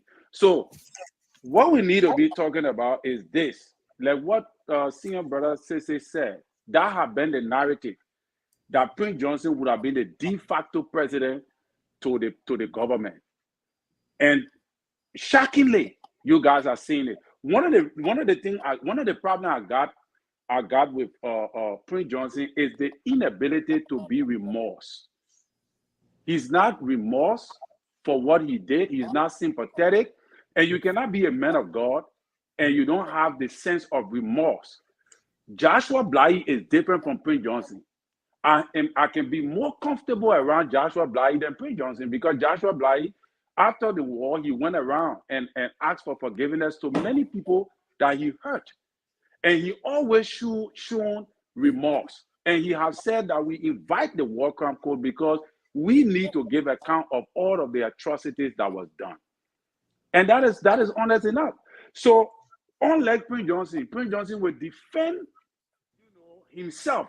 When he went to the TRC program, he said he owed nobody apology. And he boasts that he was trying to rescue his people. Okay, we agree. Rescuing your people doesn't mean you should kill somebody else in Logan Town that was not part of any war that will carry on your people in NYUMAH County. That is what we're talking about. We're not talking about rescuing your people is fine, but what about the other people's lives that you took that was not part of the people that went against your people? So and Prince Johnson need to understand, Mr. So, that the War and Economics Crime Code is not about him. The War and Economics Crime Code is about the threats that we have in our society. Even Jeremiah Kuhn will, God forbid something happen to JMB, Jeremiah Kuhn will not rule well with the presence of Prince Johnson. So obviously, in Jeremiah Kuhn's heart, he wants Prince Johnson to give account of his crimes. So, and one of the major reasons, as I conclude, is that the War and Economics Crimes Court is going to help to alleviate the fear and intimidation that is projected in our society from foreign warlords, former warlords. Look at what happened under the Weah-led government. There were warlords that were parubulating all over the place, trying to intimidating people and taking away lives. Even Joshua Bly was on the line. The man recorded some people that were threatening his life during the process. All of them were warlords. So if we do not establish the War and Economics Crime Code, the fear and the intimidation and the threats will remain, and there will be a possible return. There might be a possible return of the war. So I think JMB is doing the right thing by starting on day one to say, hey, whatever he can act like this, he can do all kind of things. At the end of the day, this is what it is. You have to face it. Thank you so much. Pat George, you're going to have your day as well. Let me get this caller here quickly. Been calling. Caller 763. Are you there? What's your name and where are you calling from? Oh, yeah. Hello. This is Mr. Roberts. Thank you. I'm calling from Minnesota. Good to have you here. How are you today? Oh, bless God. So thanks for the discussion.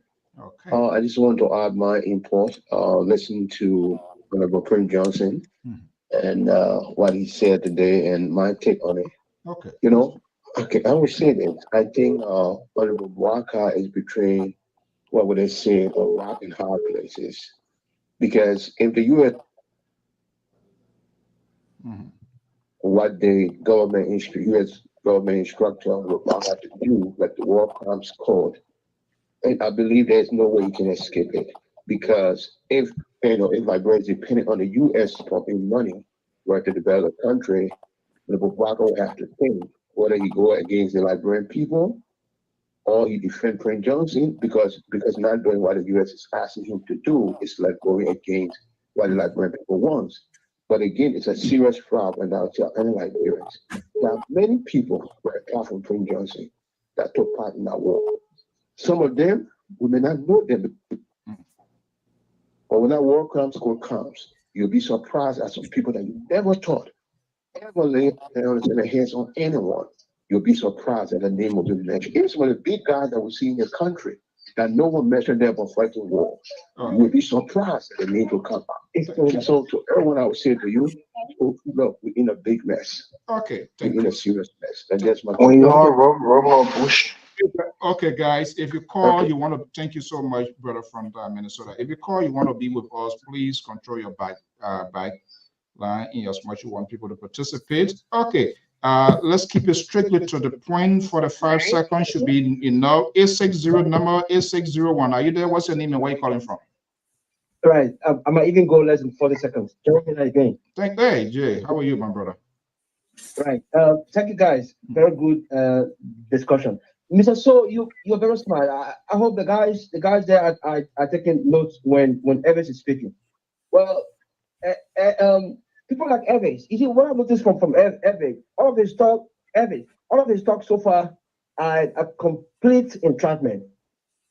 Those guys are thinking, well, yeah, evidence and all that, because they know that Joshua has failed. They want to keep bringing talks to the Liberian people, and the people will relax. We will mount the pressure on JFB. Whatever Joshua promised he did do, JFB will have to do all. You guys are pretty sure that JFB cannot do this thing. You will say, oh, they said we have failed, but JFB he didn't do it. You talk about, he said the president does not have a complete understanding of the state of the nation. Then a question to you, why did we have a transition? The essence of the transition was to be able to compare the needed information that the next government coming will be able to use as a stepping stone. So I think that point of view saying the statement should be, it's just like you want to entrap people, but I think we are smart guys here. You guys don't want to see JMB succeeding, so you bring talk to make us relax. We'll not relax. We'll pressurize JMB to make sure everything he promised will be done. All right. Exactly. No, let me just give you 1 second. We see everything. And talking about the speech. No, the speech will contain everything. Everything JMB promised, he will do it. Now, the war and the war camp code. My question to all of us: how is talking about war camp code referring to pre-Johnson? When pre-Johnson himself has said he is willing to turn himself over to the war camp code, and Evans is here telling us that he agreed a complete conversation. You concur with the establishment of the war camp code, but you are in sympathy with pre-Johnson. What a conversation! Go there. How can you have peace? How can you have reconciliation without justice? You're not talking about just coming to grab pre-Johnson and take it to court. No. If pre-Johnson thinks that he came to liberate the Namibians, and he thinks that he's right, go to the war camp code. Okay, and thank you. Believe it yourself. Yeah. John, Mr. Hine, don't let a guy carry your blood pressure all this evening. If you let me clarify why I say I support Prince Johnson, I'll be grateful. Okay, thank you so much. Thank you. Let me go to this number and go to Mr. Amos Joyce. 215 number 0648. Good evening, caller. What's your name and where you calling from? Good evening, sir. How you doing? Good to have you. What's your name, my dear? My name is Vendoma, and I'm calling from Philadelphia. Welcome, brother. Let's hear you. I want to thank each and every one of you for this great opportunity. Like I told you the last time, Liberia is moving forward, and we have to hold people responsible for what they have done. You know, one thing I have noticed about we Liberians, when it comes to Liberia, we get downplay everything. Everything is fine.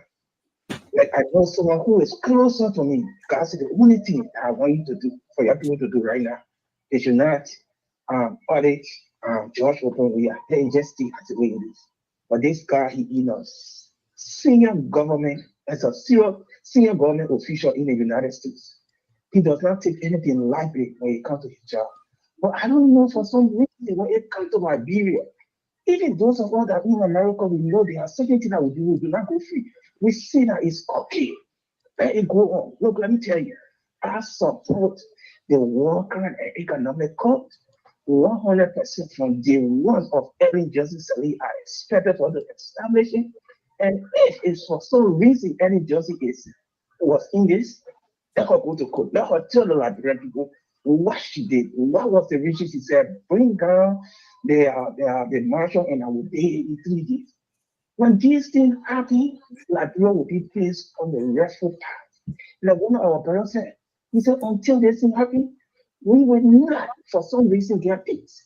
Because people who fought the war and we give them position, and make for the new generation to think the only way you can get position in this government, except the people are going to kill people. That's why you see in Liberia today, no one is afraid. And so, as you guys talking, the people they like to hit you. Because they know when they're doing nothing going to come for all of you. No. Just watch it.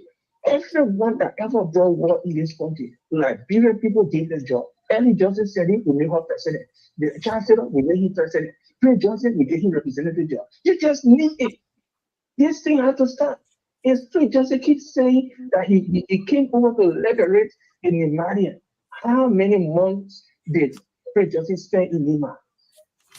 Prince Johnson just passed through and spent the rest of the fighting right in Kawe. But you know how many people he killed in Kawe there? Do you know how many people he killed? I remember our right in Mikita. When Prince Johnson executed somebody for me, is that person brought war? No, that person did not. Or we killed that person because that person was correct. So this thing about war crime could need to come. Then Liberian give accountability for what they have done. So this can serve as a training or a stepping stone that when you have planning within a government, wait for your turn. If they for life, those who have come and facing a war crime for killing those 13 people that he said were corrupt, and when he got in, he was more corrupt than them. This thing need to go to start. We Liberians need to take things serious when it comes to Liberia. We should not get expect not to put die in the street in America or not stay in America, but then when we go to Liberia become a dump site. Thank you so much for your time. I highly appreciate it. Thank you so much. Views, opinions expressed on the LPR are out of the views of our participant call-out, but that's not in any way represent the view of the management. Let me go to Atlanta, Georgia, taking a quick flight, 2 hours plus, and Amos Joyce is at Jacksonville, ready to receive me. Joyce, thank you for being so patient and tolerant. Let's bring you in today. What Prince Johnson yesterday was a little bit, there was a little bit extension different from what he'd been doing. He sort of tried to solidify his argument. Hey, these people are indirect, they are talking to me, but not I alone. At the end of the day, you're me. And he cleverly politically brought in Joshua Milton to blind, whether people are not happy. But this seems to be the beginning of some sort of a divided role with this supporter. And I'm wondering, what were the discussions held? And if President Boycott tomorrow in his address, will he rehash that word? And if he did, what could be the repercussions? The fight maybe I've started already. Let me get your view. Terry says, Mali, how you doing? How you doing, George? You know, I'm a proponent of this war and economic crime code in Liberia. I don't speak for other people, but I speak for myself because I was a direct victim of it. My 5-year-old son, if anybody heard about the Dupero massacre, he was there. He was one of those that were burned. Today, I don't know his grave. Prince Johnson was on him, Charles Johnson was on him. Somebody has to be responsible. So what Prince Johnson is talking is a complete nonsense. Joseph BOAKAI said it before during from his campaign that the war and economic crime code would come. Jeremiah Cohn is on record. Say they will bring the war and I want to understand from very critical of Joseph BOAKAI of his proximity to Jeremiah Cohn and that of Prince Johnson. I was very critical on this network. I said it. So it's not anything strange. If BOAKAI did mention in his inaugural speech, it's not strange. He said it before, and Prince Johnson knew it. And we went to this political marriage. What Prince Johnson is doing, this is an old tactic he always uses when I play book. Who are the people he's talking about? The 1,000 people? The 1,000 people, the war finished. Yeah, we're not shooting guns. But impunity cannot be the order of the day in Liberia. Joseph BOAKAI did not hide it from him. He said it before. And he joined him, he said it. So for some of us, we will continue to push. We put George where he ran away, the Liberian people kicking off. Joseph BOAKAI will continue to push him. It is a commitment he has made to the Liberian, he made to us. So we're holding until we can have that war and economic crime code. You cannot go, and in fact, let me digress a little bit. Prince Johnson himself has said that the war and economic crime code should come. He himself is on tape for that. He said he didn't care anybody. That's good. If you didn't care anybody, then why would I want to say? So quickly, today was a little different context. The way, as usually, he defends his position. This is what happened to my people. He didn't go that route today. Why do you think he was doing that? I don't even care whether he went there. I'm not concerned about whatever right he wants to go. That's his business. I'm saying I'm calling on our BOAKAI to his words. This was not strange to Prince Johnson. He saw that river, and he jumped into the river. Oh boy. BOAKAI said it before. He never hid it from anybody. He's on record, and his own son, like he called it, political son Jeremiah Kuhn, said it, that he supported the war in Economic Grand Court. He did not know that Prince Johnson participated in the war. He knew, and he said, I'm for it. If that was the Liberian people want. So that's going, he can continue to go to the pulpit. Let him continue to go there. That he enjoy, that's where they go to talk. Let him continue to go there. But we will not relent. Because I always say, Prince Johnson has not expressed one remorse. Right. Not one. I said, I can give a meeting blind. Yeah, Joy, Joy, but had not expressed any remorse. And the others, let it have the day in court. If the court vindicate them, then we are all right. That means they went through the process and they were not guilty. We will accept them. But other than that, we will continue to propagate this message. Because other people will say they did it and they got away, so why we cannot do it? I don't care whether he defended his name in the Marian, that's his business. I'm not here to talk on that side. But what I'm saying, let him have a day in court, because some of us, our children, our brothers, our sisters, never had an opportunity to explain. I said, that's when I asked myself, what did my 5-year-old son do? If someone would have killed me, oh, I know my family would have said, yeah, because of the role he was playing. So maybe that's what they killed him for. But not my 5-year-old son. Brian, and you come to tell us you didn't kill anybody, fine. Then go to court and exonerate yourself.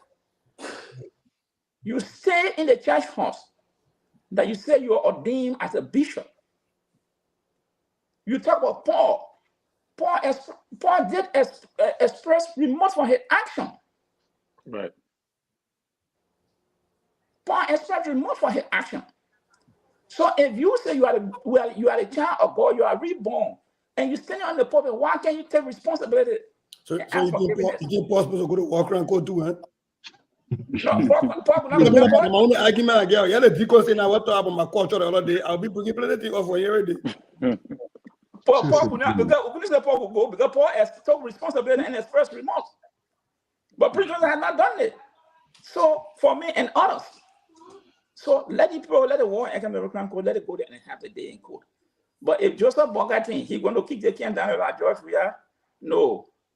We're going to continue to make this issue part of Liberia, because we do not want this thing to happen again to anybody or to the country. War, there are rules that govern war. There are rules. If you play within that rule, nobody will hold you accountable. But when you grab innocent people, they are not armed, or you grab people who surrounded to you and you kill them, you have to answer to somebody. And this is why we don't want it again to be repeated in Liberia. Prince Johnson, the war is over, yes, but you have not reconciled. Some of you people have not reconciled. So why you expect me to be patient, to be in sympathy with you? No. So my point here is, Joseph BOAKAI, we're going to continue to push this thing. Prince Johnson, and I hope tomorrow he will mention it again to define Prince Johnson, and I hope he will mention it again. And if he doesn't, we will take the air, we will continue to remind Joseph BOAKAI. And Terrorism will have, I know Terrorism, that one, we're in the same boat, but they will continue to support us. But we're not going to sweep this thing under the rug. Right. We are not going to sweep this under the rug. These are very, very tough conversations. We want to stay, of course, say, but we have to have these open conversations and to bring it to a closure. And something the presidential press secretary did mention, I believe yesterday. Yeah, yesterday. You know, the closure of this is in so many forms and contexts. There are a lot of people who wants to know where their deceased were buried and all of that. So that is coming in here. Sissy, this is, I don't want to jump ahead of my shadow. I'm waiting to see Senator Prince Johnson and many others. And the reason his name kept popping up is for some reason, you know, he been making reference to amnesty. We saw the interview with VOA. Don't worry, that thing, that bullshit, that nonsense is not going to come. We're done with it. Well, it's some relation to their Waterloo, to this whole thing here. I'm wondering to what could be the role of the civil society, advocates groups. Would they come in as well now to push this? And the media are going to be a critical because the media is beginning to dig up all sort of things and sending a reminder to the government of Joseph Boakai, pushing the worries of the international community. I'm wondering what the ambassador recently visiting here, what do you think that this conversation was really held? Then President-elect stayed a little while in America here, and there was lengthy conversation, talked to a lot of people. They were quiet, they didn't say much. Now we're seeing this inaugural speech. He mentioned that freaking out Prince Johnson tomorrow, the state of address coming. It's stressing. But do you think we are coming to the closure of this thing once and for all? We need to be talking about other things. So this is a very touchy subject, and Mr. Joyce, I've heard you talk about this so many times, and yeah, and it's difficult. I don't know how a parent feels about losing their child in such a manner. So that is why, for me, when I discuss this issue, I gotta be very, very careful. There are a lot of people that stay alive, that still have those hurt, still have those wounds, and they haven't healed. So I hear the hurt in your voice, my baby. I hope God can give you peace in this lifetime, and I don't know how that looks like. But on the issue of the war crimes court, and I know my brother Elvis, made a statement. I know what he meant when he said he agreed with Prince Johnson was because of we had a deal. This is what you should do. Not that he doesn't think war crimes court should not come. But I'll let him speak for himself on that piece. Look, Prince Johnson, he and Delon never got along. One day in the Senate, because every time Delon was bringing out war crime quoting, if you remember that. Yeah. Mm-hmm. He went into an arrangement with Delon leading a campaign most around the country, and he think they didn't like him to come up. That's because. Look, here is my fear. My fear is in the technicality.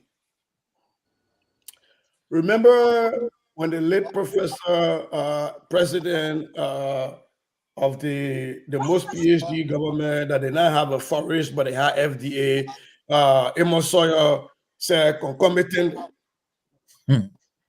Well, we have FDA, they have no forest. Then you have somebody sign a bank note that was not even confirmed. That's a whole different thing.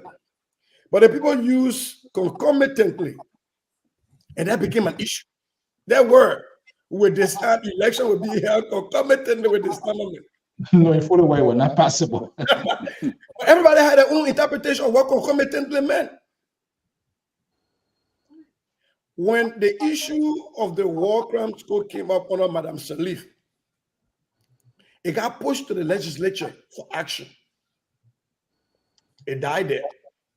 What is this? Because if we are going to be establishing a new court in Liberia, if it's on Liberia's jurisprudence, I believe there has to be an action from the legislature establishing that court. Mm-hmm. I really want to believe firmly that there's enough votes now in both houses to pass a war crimes code.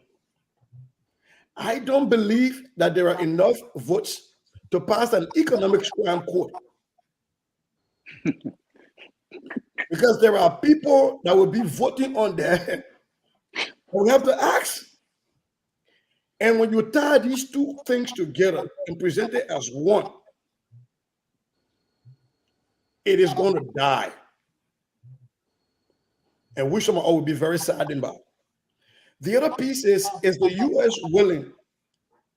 Are they willing to establish an international tribunal then under with jurisdiction to the War Crimes Court in The Hague, to have a special sitting in Liberia to carry that out? Yeah. And for me, I think that would be the easiest way out. But can they prosecute economic crime? No. Right? So then we'll have to outsource our economic crimes court to sanctions, which I think does not carry all the way to the end what the solution we're looking for is going to be. So for me, and for watching Mr. George talk about his loss, and I've listened to countless liberation who all lived through that. I think these two things have to be divorced: a war crimes court and an economic crime court, or a way, because we already got laws in Liberia to prosecute people who steal from us. But I just worried, and this might be my limitation, but I'm worried that tying these two together will create a big problem. Caller, I'll be coming to you. On a political tactics, because we send it to the Senate action because it's a new court, and by law we have to go through them, and it died there. I will call back. I'll listen to the program. Okay.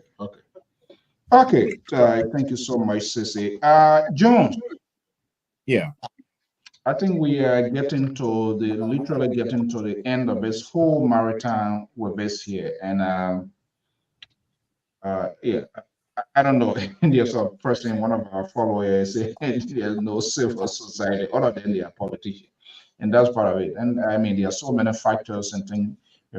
But this is getting more serious. And I think this president there will be a lot of pressure, not just only from Liberians, but the international community. My guess is that there was lengthy conversation, and he committed himself to this whole thing here. So this is not going to go away. But before I bring you, let's go to Des Moines, Iowa, even though the caucus is all over there, Donald Trump won it. But I think one of the Des Moines resident is calling. 515 number 1121. Good evening, caller. What's your name and where are you calling from? My name is Kaifa. I'm calling from Des Moines, Iowa. Des Moines, Iowa. Are you the one voting for Trump, eh? You caucus for Trump? Okay. You see, let me be honest to you. I always don't like people to pronounce me, but I always identify myself before I say things.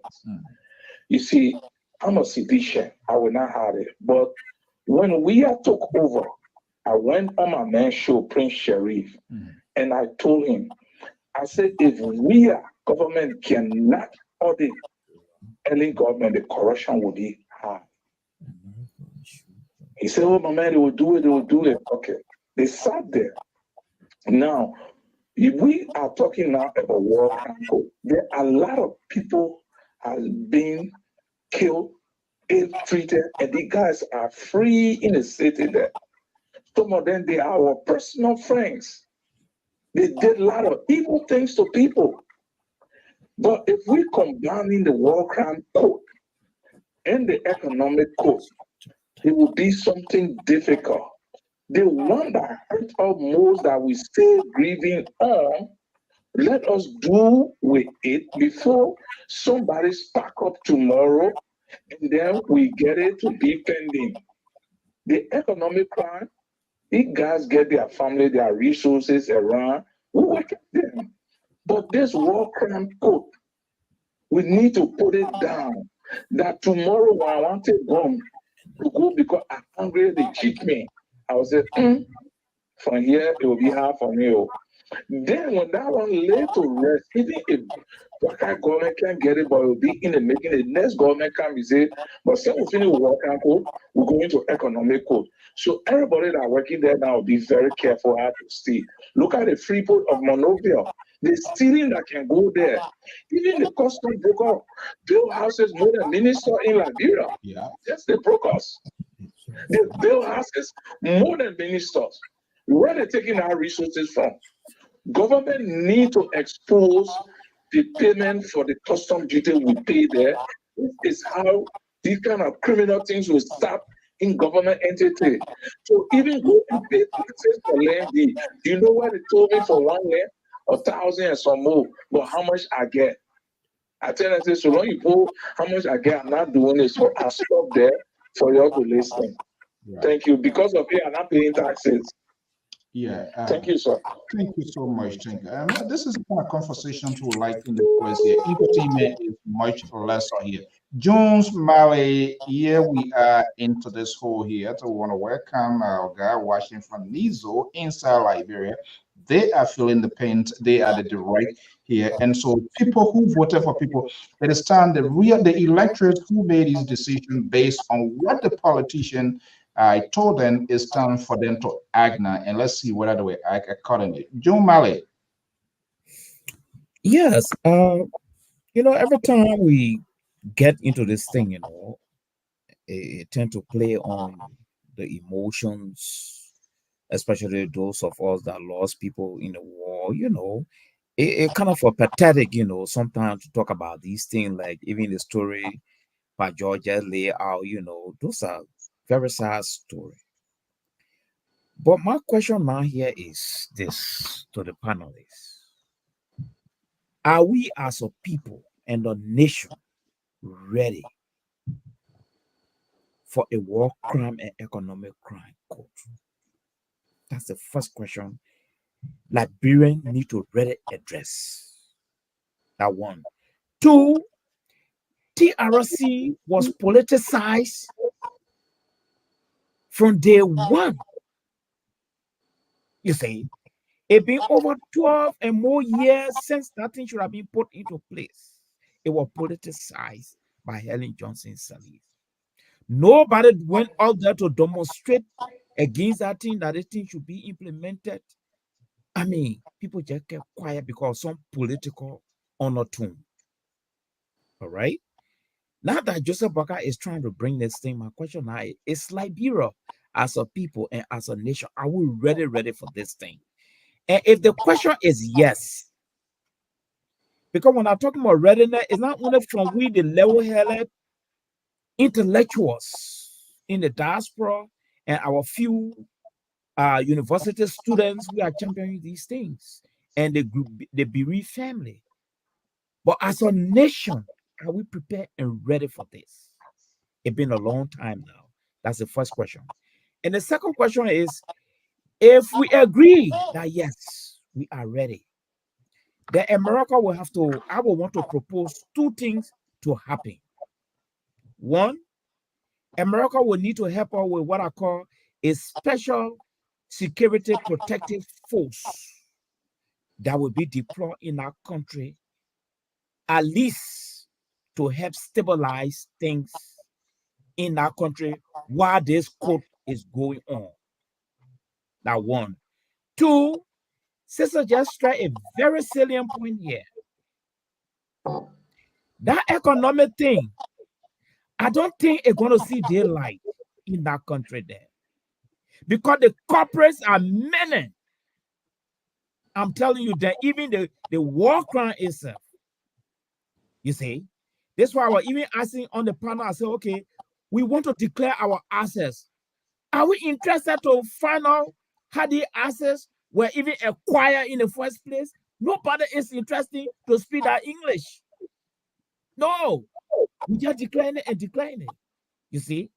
So the problem now is, I would suggest if we have the money, my second point is for us to try the strength and the weaknesses of the war crime and economic crime code through a referendum and test the water. Okay. Yes. To test the water. Are we ready? Are you ready? You asked a consequential question. John, you asked a question if we are ready. I'm asking you, are you ready? No. Very good question. I'm in a safe zone. Are the people of Liberia ready? I can see here 24 hours. That was not your question. I can take my phone and call 911 will come. I'll get some of the protection. Because I know if that war crime court is settled down and people are in line now to go. When they say are coming about, it will not be easy in our country. My question now is, I'm ready. You but ready? are the people in Liberia ready? Who got nowhere to go? I'm not saying war going to come. Are they ready? Okay. Yeah. I think it's all about us creating a sort of civil awareness. This is not something of a tiger. See you, and I continue up. Uncle Sam will be laying down sleeping sound. While we there, speaking the war crime language in the night. You're creating fear tactics now. No. Hold on. Listen. I'm not creating fear tactics. I'm being very realistic about what our in Liberia what happened there. Yeah, I agree with you, Mr. Mali. I agree with you.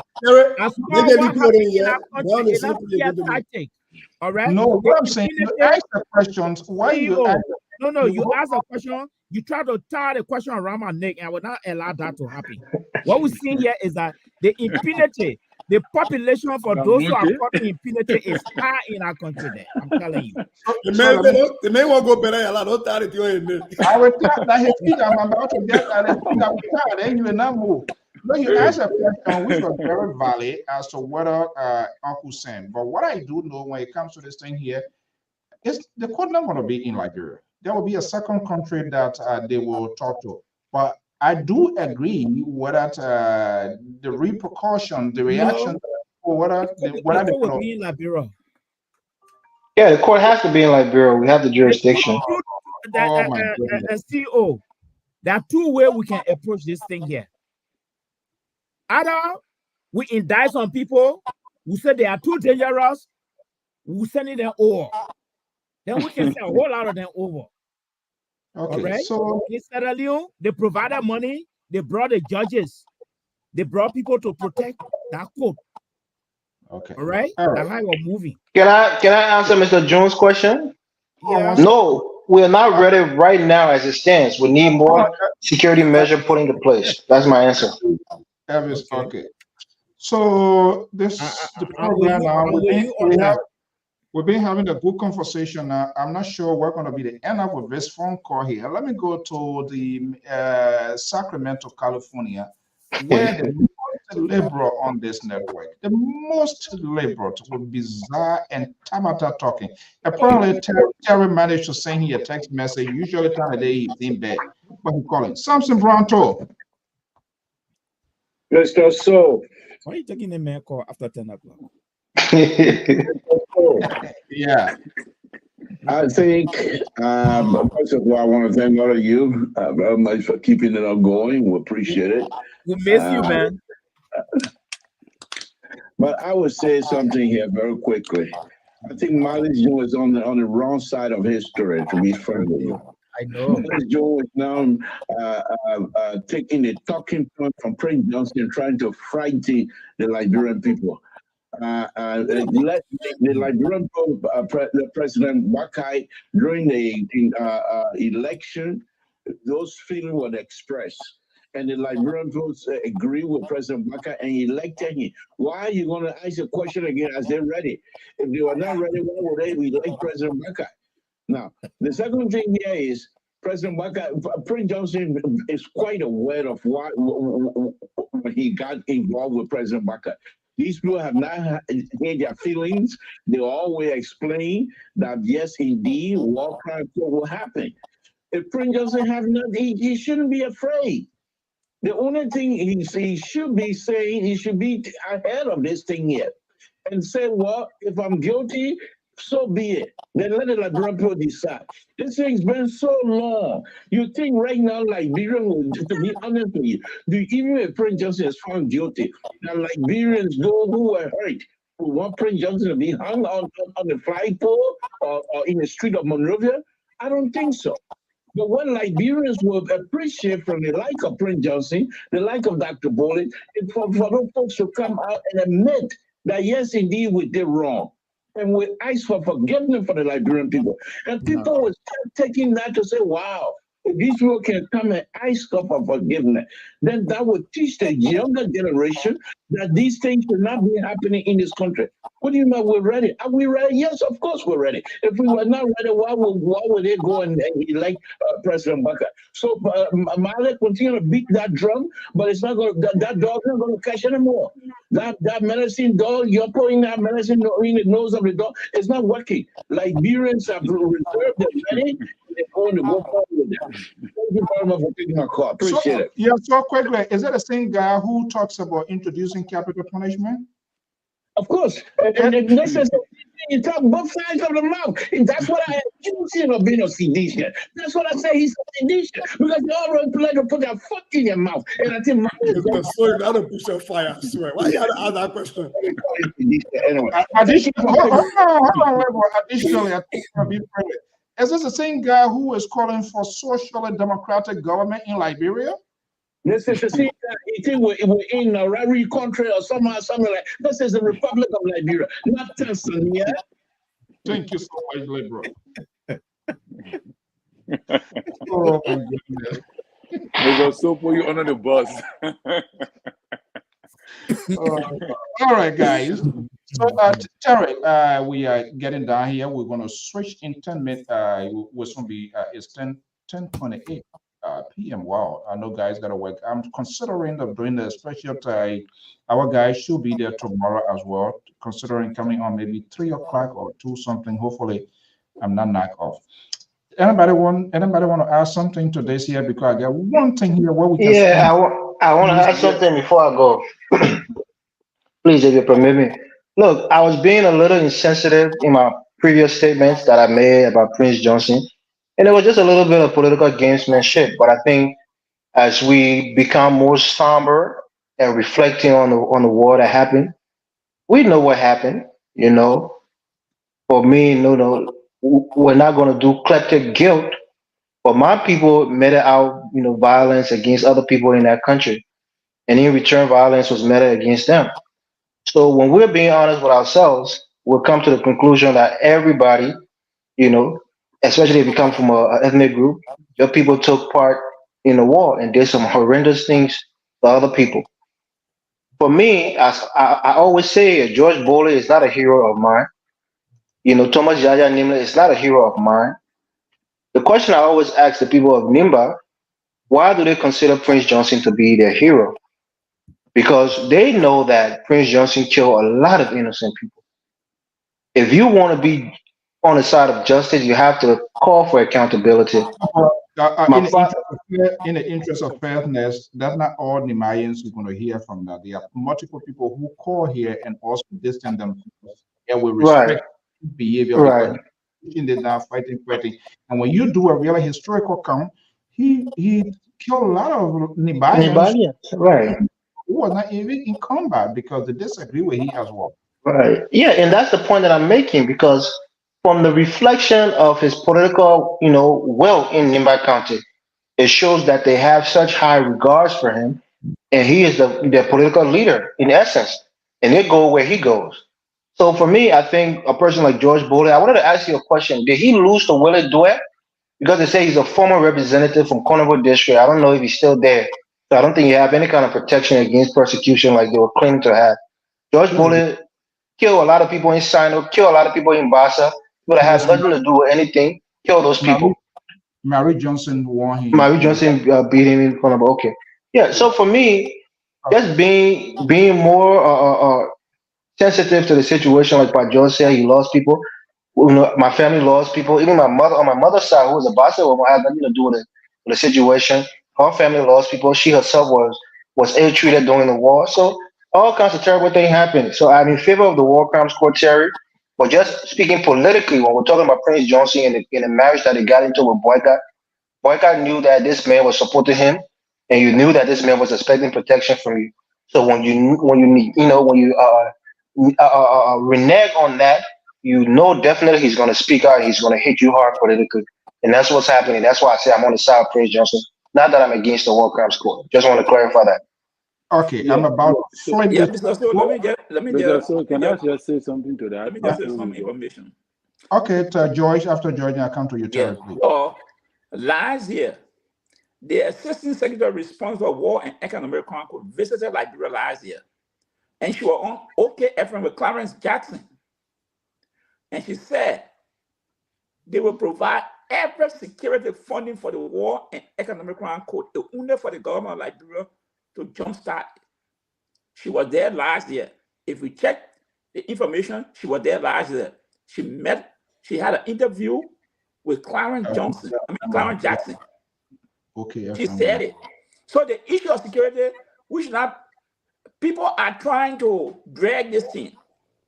So the Liberian people will get tired of it. Fear. Where is the fear? Are you ready that Liberian people are so brave? They will protect any warlord. They brought Charles who led the country. They brought Charles to Rawas feet and handcuffed him. Now one rebel soldier went to the airport, said, on the runway, they make it not leave. The only thing I remember, I saw them crying, right? But that's all they could do. Thanks to my 1% man. That's all they could do. No, by George. I'm not referring to let me end it. That's all they could do. If they said they were brave, they were loyal to Charles, they would have gone out runway and said the flag cannot leave. No, Mill was there. Mill was in Liberia at the time. The culture was sick. Liberian people got big mouth. We talk this thing here.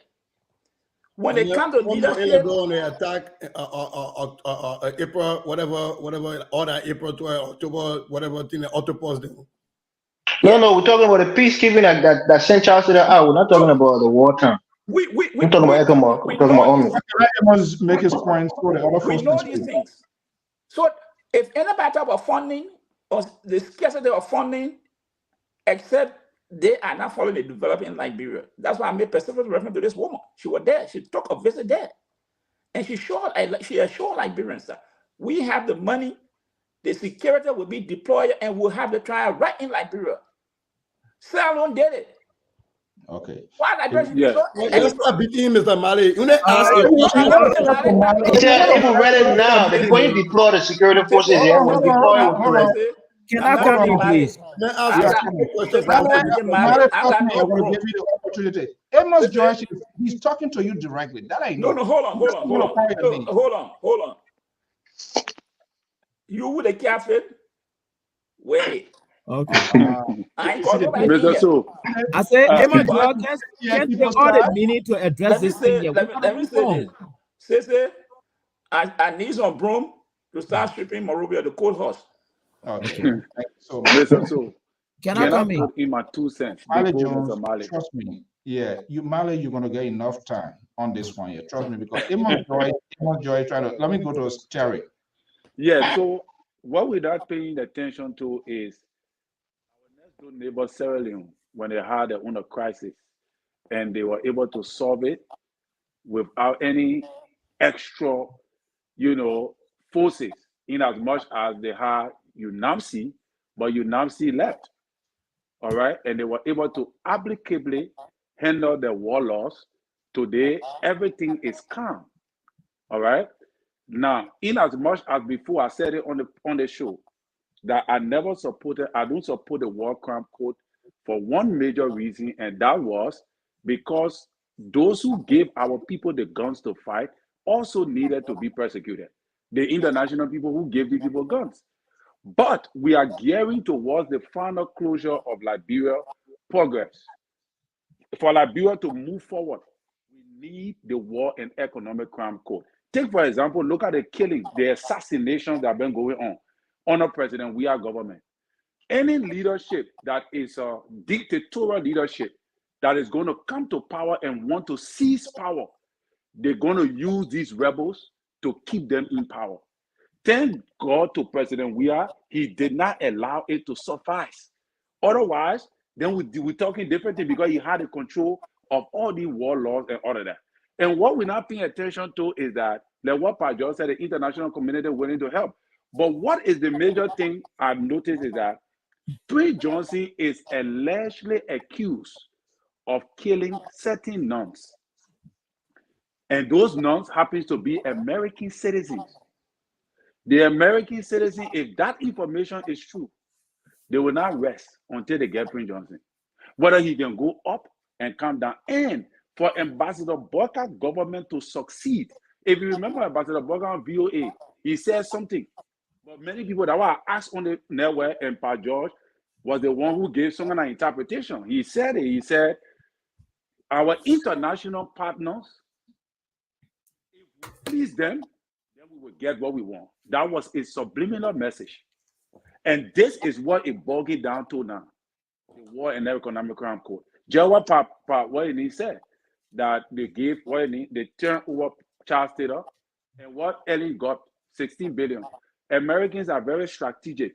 When they come in for a specific thing. They're not talking about corruption and other things. They're coming specifically for the War and Economic Crime Court. When it comes to the criminal code, the criminal something, the city said, it depends on us. We can establish that.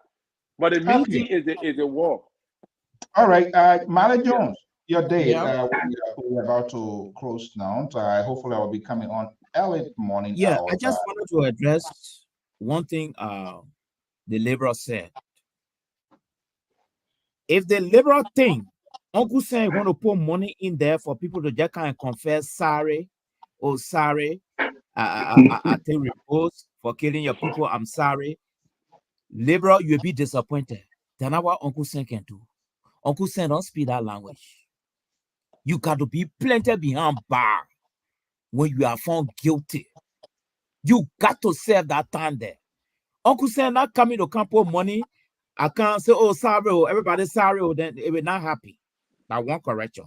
Two, if you living in Liberia, I was in Liberia, and I try to see myself like living there permanently.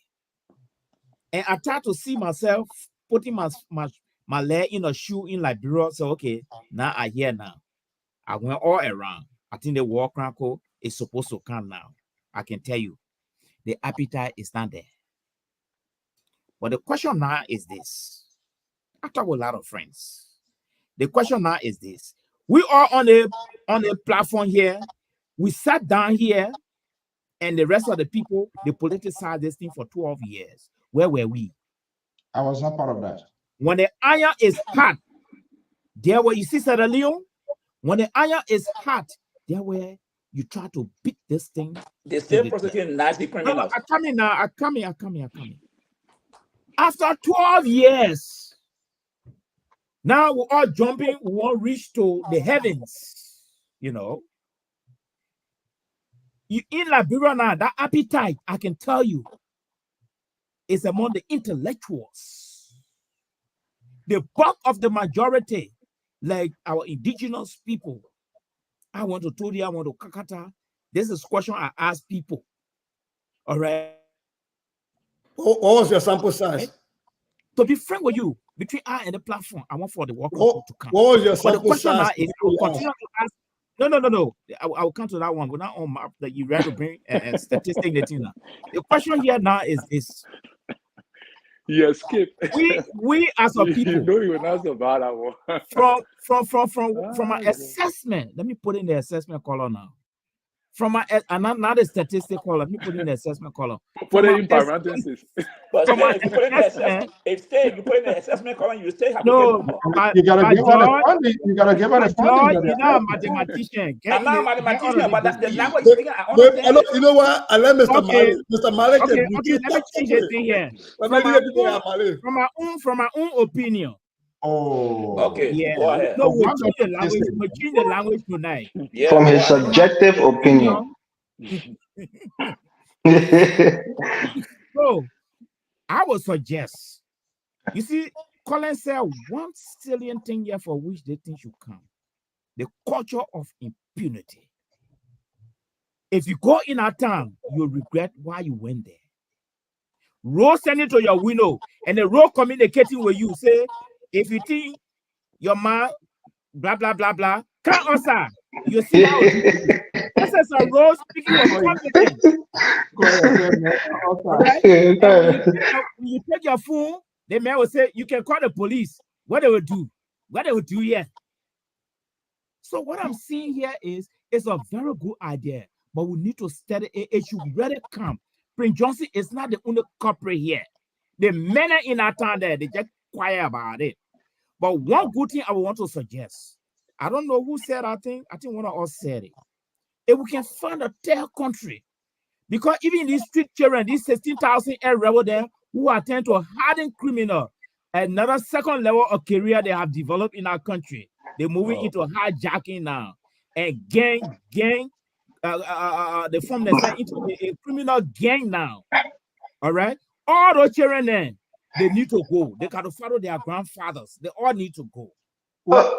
You want to go in jail? We found their country. They just take No, them they use the young combatant have amnesty. Yes. Yeah, The email. last question I wanted to ask George. You know why they did not? The American government did not say Chatera should stay to serve his sentence. Yes, I know. No. You know why? I know. Why? Because the system weak. There was no system. No, the system not weak. But Chatera was not charged for crimes in Liberia. It's not for Liberia, though. It was for free time. Child seller indictment, it has to do with I'm saying the whole thing is politicized 2 years ago. Child seller going to jail, the 250,000 or plus that died in Liberia. Why child seller not accounting for those people? He accounting for Let him say that term. Let him say that term first. Let him say that term. My question is, are we ready? Thank you. Are we ready? Are you ready? Yes, I'm ready. Okay. No, you're not looking in the face of the camera, so we're not sure what you're saying. Yes, I'm ready, CEO. The idea that he proponent. It's not statistic, but I did a sampling. But if you get a sampling, you still have to get numbers. I said from my opinion. Hold on. No, that's the last one I went to. You didn't want to do my own observation. Yeah, that's a good thing I like about this network here. Everyone is here. So quickly here, guys. We cannot be. Go ahead, quickly here before we go here. I went to pick up my daughter. Yeah, why is that? Before somebody say I run away. Go because we want to come tomorrow to come build you or go. So hopefully I have the strength. I intend to come on maybe like 2, 3 to see how we can profile it and have a conversation. But I think there was something here. The president want to be speaking tomorrow. So we are critical thinkers, and we look left and right to see all of this stuff here. And let's see here. Well, let's muddy this road here. I think Evans will go with me. Who the president we're going to be talking to? None of his cabinet ministers are yet to be confirmed. I'm wondering to what is going on here when they have strong folks in the leadership. And I'm going to compare and contrast. These people are not going to be, they're just working behind the scene. They do not have the constitutional authority as long as they are not confirmed by the Senate to carry on any function. 1986, Samuel Doe, when he made his appointment, he did everything to push. It's over 2 weeks now. Why he will not even have a defense minister here? These are critical people. We are in a volatile situation still. Well, peace is there. Yeah, we're talking about war crime code. People are talking about 1,000 people. How long it took Samuel Doe to appoint a cabinet? I said Samuel Doe, he pushed. How long it took? What do you mean by how long it took? No, that's what I'm saying. What I'm saying, before his state address, his cabinet ministers, they were confirmed. And I can give you the list right now. Hold on 1 second. Now, when he appointed his guys, Samuel Doe, cabinet, G. Alvin Jones, Minister of State for President. We know the cabinet. When were they confirmed? We know the cabinet. When were they confirmed before his the January State of the Union, the State of the Nation. Yes. So I disagree. They were not fully formed, Mr. Stowe. No. Joe government was 1986. It was a junta. It was not an elected government. No, I didn't say that. I said it was not fully. I hear Terry. Why would you say it was a junta? Yeah, I mean, he has transitioned. It's true, he was a military person, but it was transition, regardless of the outcome of the election, why it is. Because when did the legislature sit? That's the first thing before you look at when they were confirmed. Doe government was not fully confirmed when he made first speech. That is data we can put up. Yes. Yes, we want to go deep into that, but I'm wondering why up to this time the president can't even push to have his people to be confirmed. Who is the defense minister? Yes, you have, you nominated a chief justice. Is he going to act as a chief justice? How? He's not going to act as a chief justice. Mr. So, he has not nominated. They use a word. They say pending Senate confirmation. Pending, yeah. So what I mean? So by law, they can still act. They can act. They can act. That's the law. They can act. They can act. So why 2 weeks now? Why they can't go through the confirmation? The Senate. What was the work of the executive manager? The Senate is the Senate responsible to call document that they had given to them. The president can. Not just on the Senate. You don't want to wait for it. It's the Senate that said why did he call the legislature to call for speaker leadership? Why he because the Constitution demands that. They were not BOAKAI. So it is the Constitution. What? BOAKAI was not president when he elected the speaker. I'm saying that was lobbying. He was lobbying. Which of course, Mr. So, you guys are trying to work out. What was the reason of calling? Now, Mr. So, let me tell you, the reason is a constitutional requirement that the legislature set at that particular time to have a Senate election. That is the constitutional requirement. So what I'm saying, to have his full. So do you agree with that? I don't agree with you because you're still trying to polish it. No, because you see there's something here that is not right. So no, you are. I'm just telling you the facts. I'm just telling you the facts. The fact is, it is a constitutional requirement for the House of Representatives to set at that time to have a speaker election. So what's the current defense minister? Is that Ziankan or whatever her name? If there was an issue tomorrow, and I'm an open-minded person, who's going to be taking? The president can stay because Zianka there's no action. Call Zianka and who? You will call Zianka to be operating. Has he appointed anybody? So then, do you agree with me? There are some other state-owned ministers from this from. Of course, there are people holding on. That's how government works. You don't just come in, you fire everybody. That's how government works. No, that's not what I'm saying. That's not what I'm saying. I am saying. If the principal deputy, by law, the deputy in charge of administration takes over until the minister comes. That is the way we are doing. You're trying to do the fixing here. No, we're not trying to do the fixing. I am saying, government, this president, there should be no need that we do not have a defense minister yet. No, you can't say there should be no need. No. Don't say there should be no need. So let he tell us. He tell us when he has said there should be no need. He said it because the reason here they're still having a. Mr. So do not say there should be no need. Right. Don't say there should be no need. The government just been 1 week old, Mr. So. I'm not even making an argument. He being elected. You talk about we're still. How long will be with it? Just 1 week old. Just 1 week old. Just 1 week old. You're going to speak to the nation tomorrow. But let me tell you something, Mr. So your foundation was wrong. The 4 minute foundation was wrong. It was wrong. The premise he laid, it was wrong. The premise he laid was wrong. What I'm trying to tell you again, it's not BOAKAI to force the Senate to call for confirmation hearing. The Senate has its own responsibility. Just how the president can call them out for reset. You see, you guys, you're like Why the president can always call senators for when they are on recess? So this president has not called anybody and they're not in recess. The Constitution gave the president mandate. Is he not president now? Is he not president? Did I say that? I said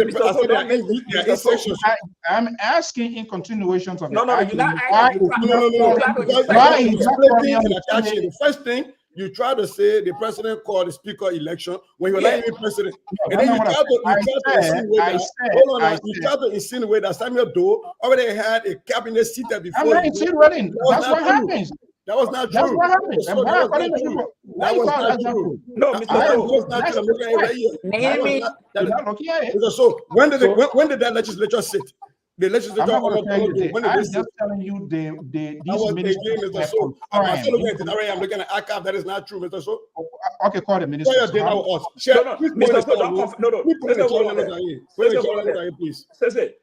Hold on, Mr. So don't conflict this thing here. I'm not conflict. You trying to. Hold on. though naming his cabinet, it doesn't mean that they were confirmed. I didn't say, no, no. You're getting it wrong. So you said it was already confirmed. You said it was confirmed. I said before. Listen, you said they were confirmed before you went to speak January. That's what I'm saying. So, no, but he said, that's what I'm telling you. They were confirmed before his address. Amos George is telling me he named them. How many? No. I listen. I said that they says what this is saying. I said I go with this. If you said they were named before, I don't care. That's not what I'm saying. Don't. That's not what I'm saying. I said they were named. But you cannot get. So that was not true. Both government were not fully formed by that point. What are you talking about? Because you were not aware. Maybe you were. Who and I were dropping. Let's see. Because look at where I look at plenty. There were plenty acting ministers acting. No. I'm getting you the phone. There's no nothing acting. You don't control the screen. And you don't control the screen. Just wait for the audience. Let's see it. You don't control the screen. Yes. So, Mr. So, what I'm telling you, I'm trying to tell you that if you say don't name all his cabinet at the time, the list of cabinet was showing when they were confirmed. I was saying because there's a list that going on the internet that show all the cabinet minister. We know the cabinet minister. Okay. They were confirmed before his first speech. That's the point. That's what I said. Let's see it, please. So we all can get educated. They were not all of them were not confirmed. If you say he listed all his cabinet ministers, fine, but all of them were not confirmed. The government was not fully formulated at the time. If you say he did name all the cabinet, that's what I want to say. If you say he did names all the cabinet, yes. So the time is too short for confirmation to take place for all your cabinet ministers in 1 week. The time is too short. Okay. Yeah. So I'm not saying. Yeah, we have another. We have another backup player coming from Terry. No. No, Anthony, to be honest, I'm not disagreeing with you. Because once you got your facts, I'm not going to disagree. What would be the ideal time that would be much longer? Some of them should have been. Listen, some of them should have been confirmed this week, but I don't know what the delay is about. As they name the people that had the same schedule for confirmation, it's not done within 1 week time. Are you saying the president does not have the authority to something? And I can tell you, the president cannot force the Senate. Listen, when appointments are made and the president wants his confirmation, maybe he got to call for special city. Announced, there is already a backyard workout. These are people go and lobby with this committee because the government wants to get running over. But you people always in the actions of having this sort of backup plan. I listened to what Terry said. Terry said, well, the time was short. I don't know the definition of time. I'm not saying I was short. What I'm trying to tell you, or what I'm saying here is that. I didn't say you, I said Terry. Terry said the time. Yeah, okay. You can go to Terry. In 1 week, you will confirm more than I don't know how many people in 1 week. The Senate do not have that ability to do that. That they don't have it because the timing is involved. They got to do research. What is the delay of the appointment? No, Mr. So let me tell you something. There is a trend now that turning in Liberia that will delay most of the confirmation hearing. People now in Liberia, they are very concerned about people education. Those are some of the things. Before those Dota or even Wiata, we did not have the kind of power where people now scrutinizing people document on the under the microscope. Now we didn't have those kind of time. The people, today, man, everybody now they are questioning people credential in Liberia. That also again is a delay because you don't want to go submit some credential and people come back and say, "Oh, their person was not vetted properly." For me, I'm not denying you, Mr. So. What I'm saying is it's possible because those leadership. When you talk about vetting, it is the responsibility of the person who does the appointment to do their own vetting. The Senate just want to do the confirmation. The Senate want to verify those information. I'm just only saying, well, time has involved. It's a good argument, but when these appointments are made, there should be no. But Mr. So, those who have been nominated can be acting because that's what the Constitution says, pending confirmation. The law does not say they should not do anything. They say while they're working, they will wait for the confirmation. If Mr. George, the law is that in those ministries where a minister has not been named, the principal deputy, which is the deputy for administration, stays in power until that is the law in Liberia. What is the hold up of these? What is the hold up of filling those? But I just gave you some reasons. Or they're trying to verify their credentials? Of course, those are the vetting processes. What was the diligence on the part of the executive before even examination? Okay, now you see, you're all going to move the goalposts. I'm just taking the holistic approach to the conversation. You're taking the one way. No, I'm not taking the one. This is what is the role? We frown on this here, or people staying on. We say the government was corrupt, and the election been done. Whatever coalitions, alliances form, by this time they should come up with the list. They should come up with people who are occupying those. What you're trying to do here, you're going to the CDC playbook, and someone will push back on you people. I'm not going to CDC on I just say something. Some of you want to go back to that playbook, and someone will push back on you people. No, we frown on George. We allow people, strategic people. Yeah, we having still drama with all of these things. That should have been the diligence of the incoming administration, who to go, who to be in places. So almost the defense minister stay on. For me, I want to agree with Mr. So on this one. Defense minister stay on. He should have had his cabinet. Why? Let me tell you people, Terry. What is the conversation that we No, Terry, you and Mr. So, what you're trying to play in the same book of the CDC. Wow. No, last time someone myself had the same argument. I'm not a sedition. You are ANC. Well, I mean, I'm a 1%. I don't have my identity. No, 1.5. We run it up 1.5. I know it. I'm a 1%. It's not 1.5, so you cannot run it. I'm a 1%. I didn't ask to put extra 1 point there. Thank you so much. All right, guys. We'll be here. Let's see tomorrow. I'm not sure whether the morning hour will be good because a lot of people will be going to work. But we're going to hopefully after the address we'll get more details exactly. I'm wondering whether the same war crime code will be mentioned again. Then what going to be the next? Maybe the BOAKAI is slow on this one. Yeah. I think it's okay, guys. Thank you so much. We will be back here tomorrow. Hopefully, let's see what happens. Maybe early morning. Let me tell you. Now I'll be at work, Mr. Political parties. Maybe tomorrow evening. We can do our evening. People know how governance political parties. So Lord, for me, the issue is not even that. So we'll see tomorrow. Okay. Yeah. Man, they kind of control running. And now they kind of control. You know, they all want to find some kind of way the kind of country will run it. One, you don't want to put your country on the path, or the kind of country. Always find some kind of excuse the kind of country will run it. All the security business. And that's what we have. And the kind of country will run it. But you don't go there. But you'll go there and stay 3-4 weeks, 1 month there. But then can the place. But if that place is dangerous, why you go there and stay 3 weeks, 1 month there?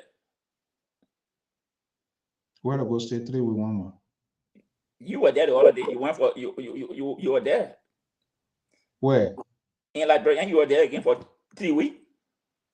How long I was all over you when you went way inside total there. You never even got on the road until you start coming from airport. You stayed there. Said I go in the bush. Who brave? Yeah, you went hiding. I didn't go hiding. You were in the city. You were hiding. I went in the bush. I was somebody in the city be hiding, and you who went where? What they found me again? You told me. You sent me a message. We find you. Yes, I went in the bush. No why you were doing? I went in the bush, but when I friend no, but in Moreover you got protection. Who? Yeah. Who got protection? You had car to drive, but I was walking. You walk from Rawafi to Total? No, I walk. I went to Total. I walk. Hey, much joy. You full of trouble. Okay, we'll be here tomorrow. What quickly? I know time is fast spent. What are you hoping hearing from the president tomorrow? Tomorrow, which is today or today is when President like Joseph BOAKAI going to lay out everything that he want to do from the country, where he want to take the country. And he will also tell the Liberian people what he's taking over from, because there have been some reports that is not good. Economic report that he will be laying out everything. So I expect the president to tell the Liberian people, this is what we want to do, and this is how we're going to achieve it. Okay. Doesn't matter how he speaks to the nation tomorrow, standing or laying down, sitting down. It doesn't Whatever. matter. But I mean, from what I heard from his press secretary and the Minister of Information, I mean, they say he's in high spirit.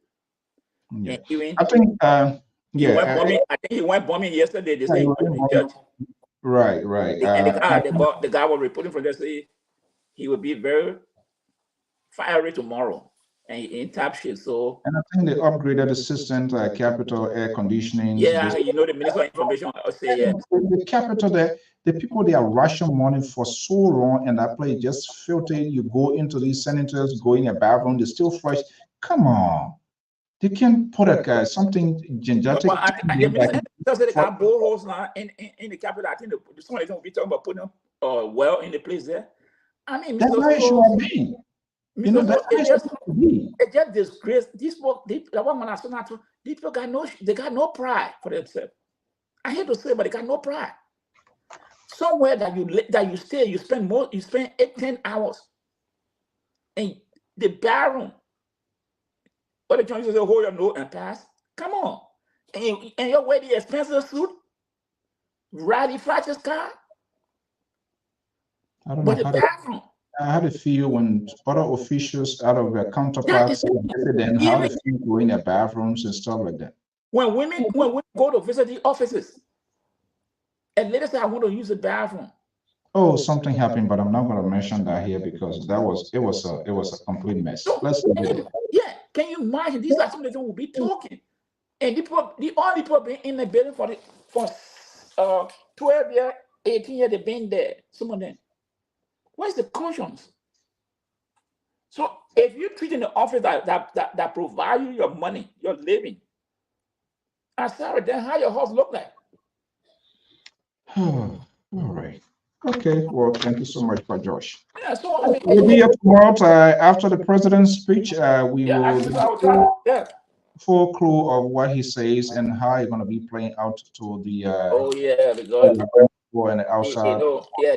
This one, no, he's going to give it a good shot because the inauguration was not. I don't know. Usually, these kind of thing, there can be a rebuttals from the opposition. I want to see CDC or who is the other opposition. They will respond. Who get a guts to respond to the president address?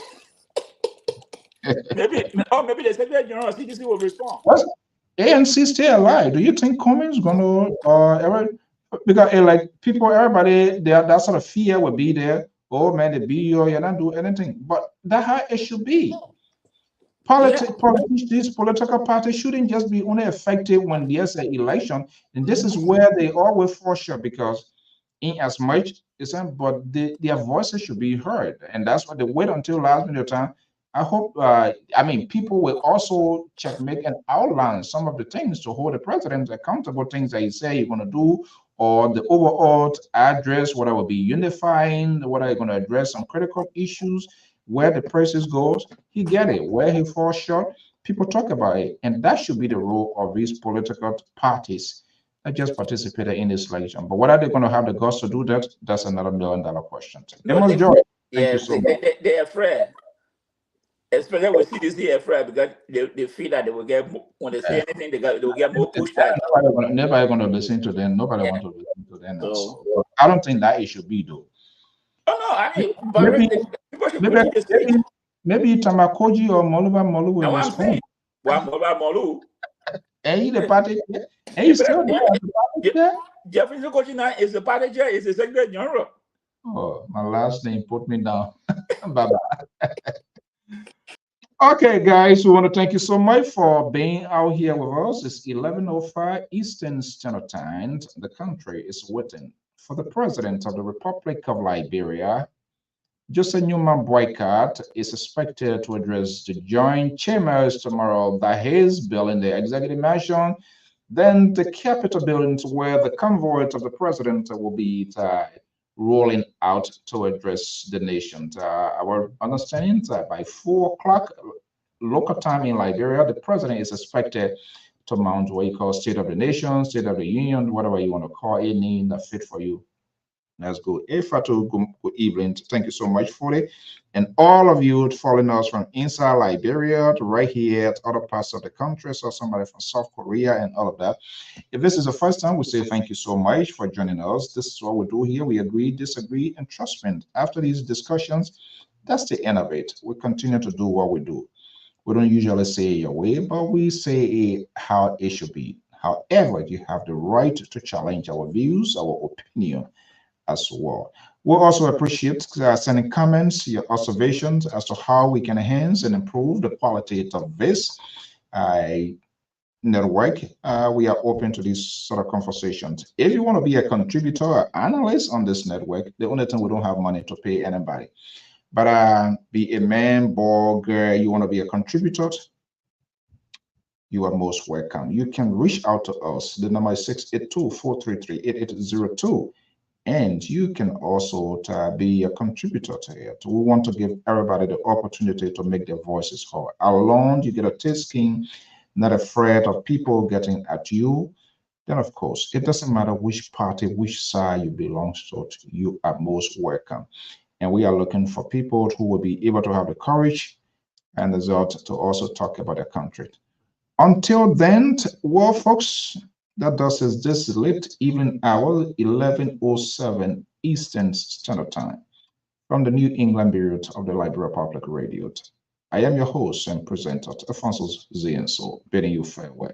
By God's willing, we'll be back here tomorrow, 8 p.m. Eastern Standard Time, to profile, dissect, and review the speech of the President of the Republic of Liberia. Who knows, right after the president's speech, there could be more appointments in government.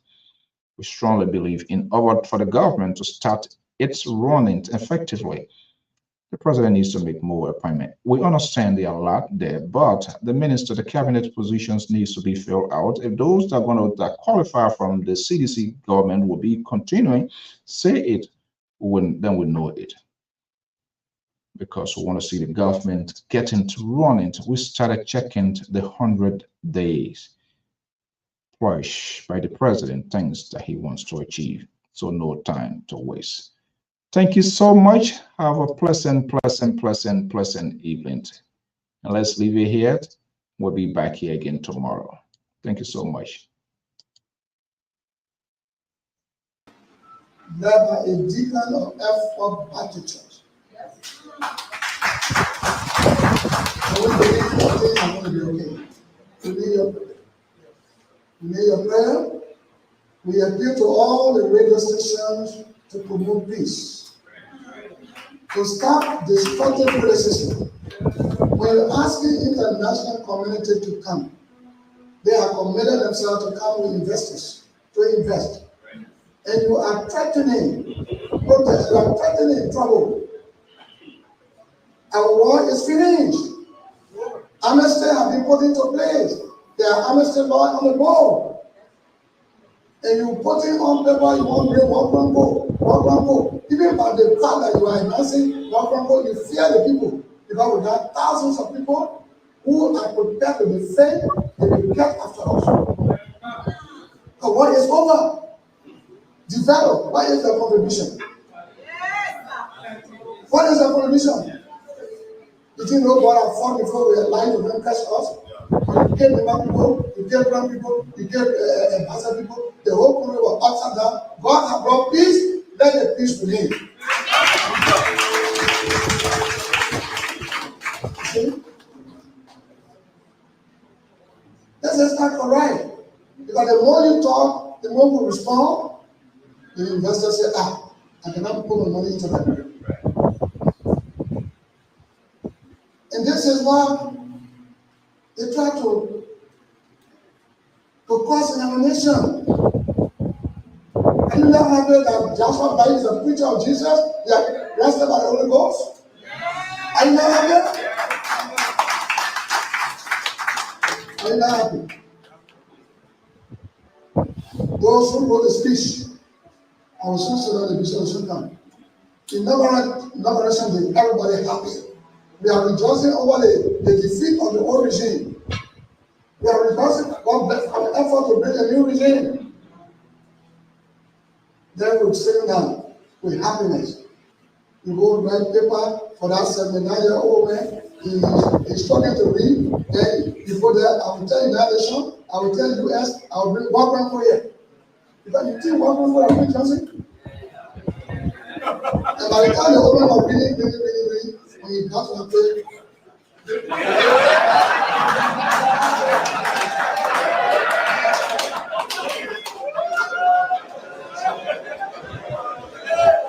that's it. Because in this country, the unemployment rate is so high. Wow. Whew. Prince Johnson. LPR holding politicians accountable of their own words. This is not our makeup. It's coming from the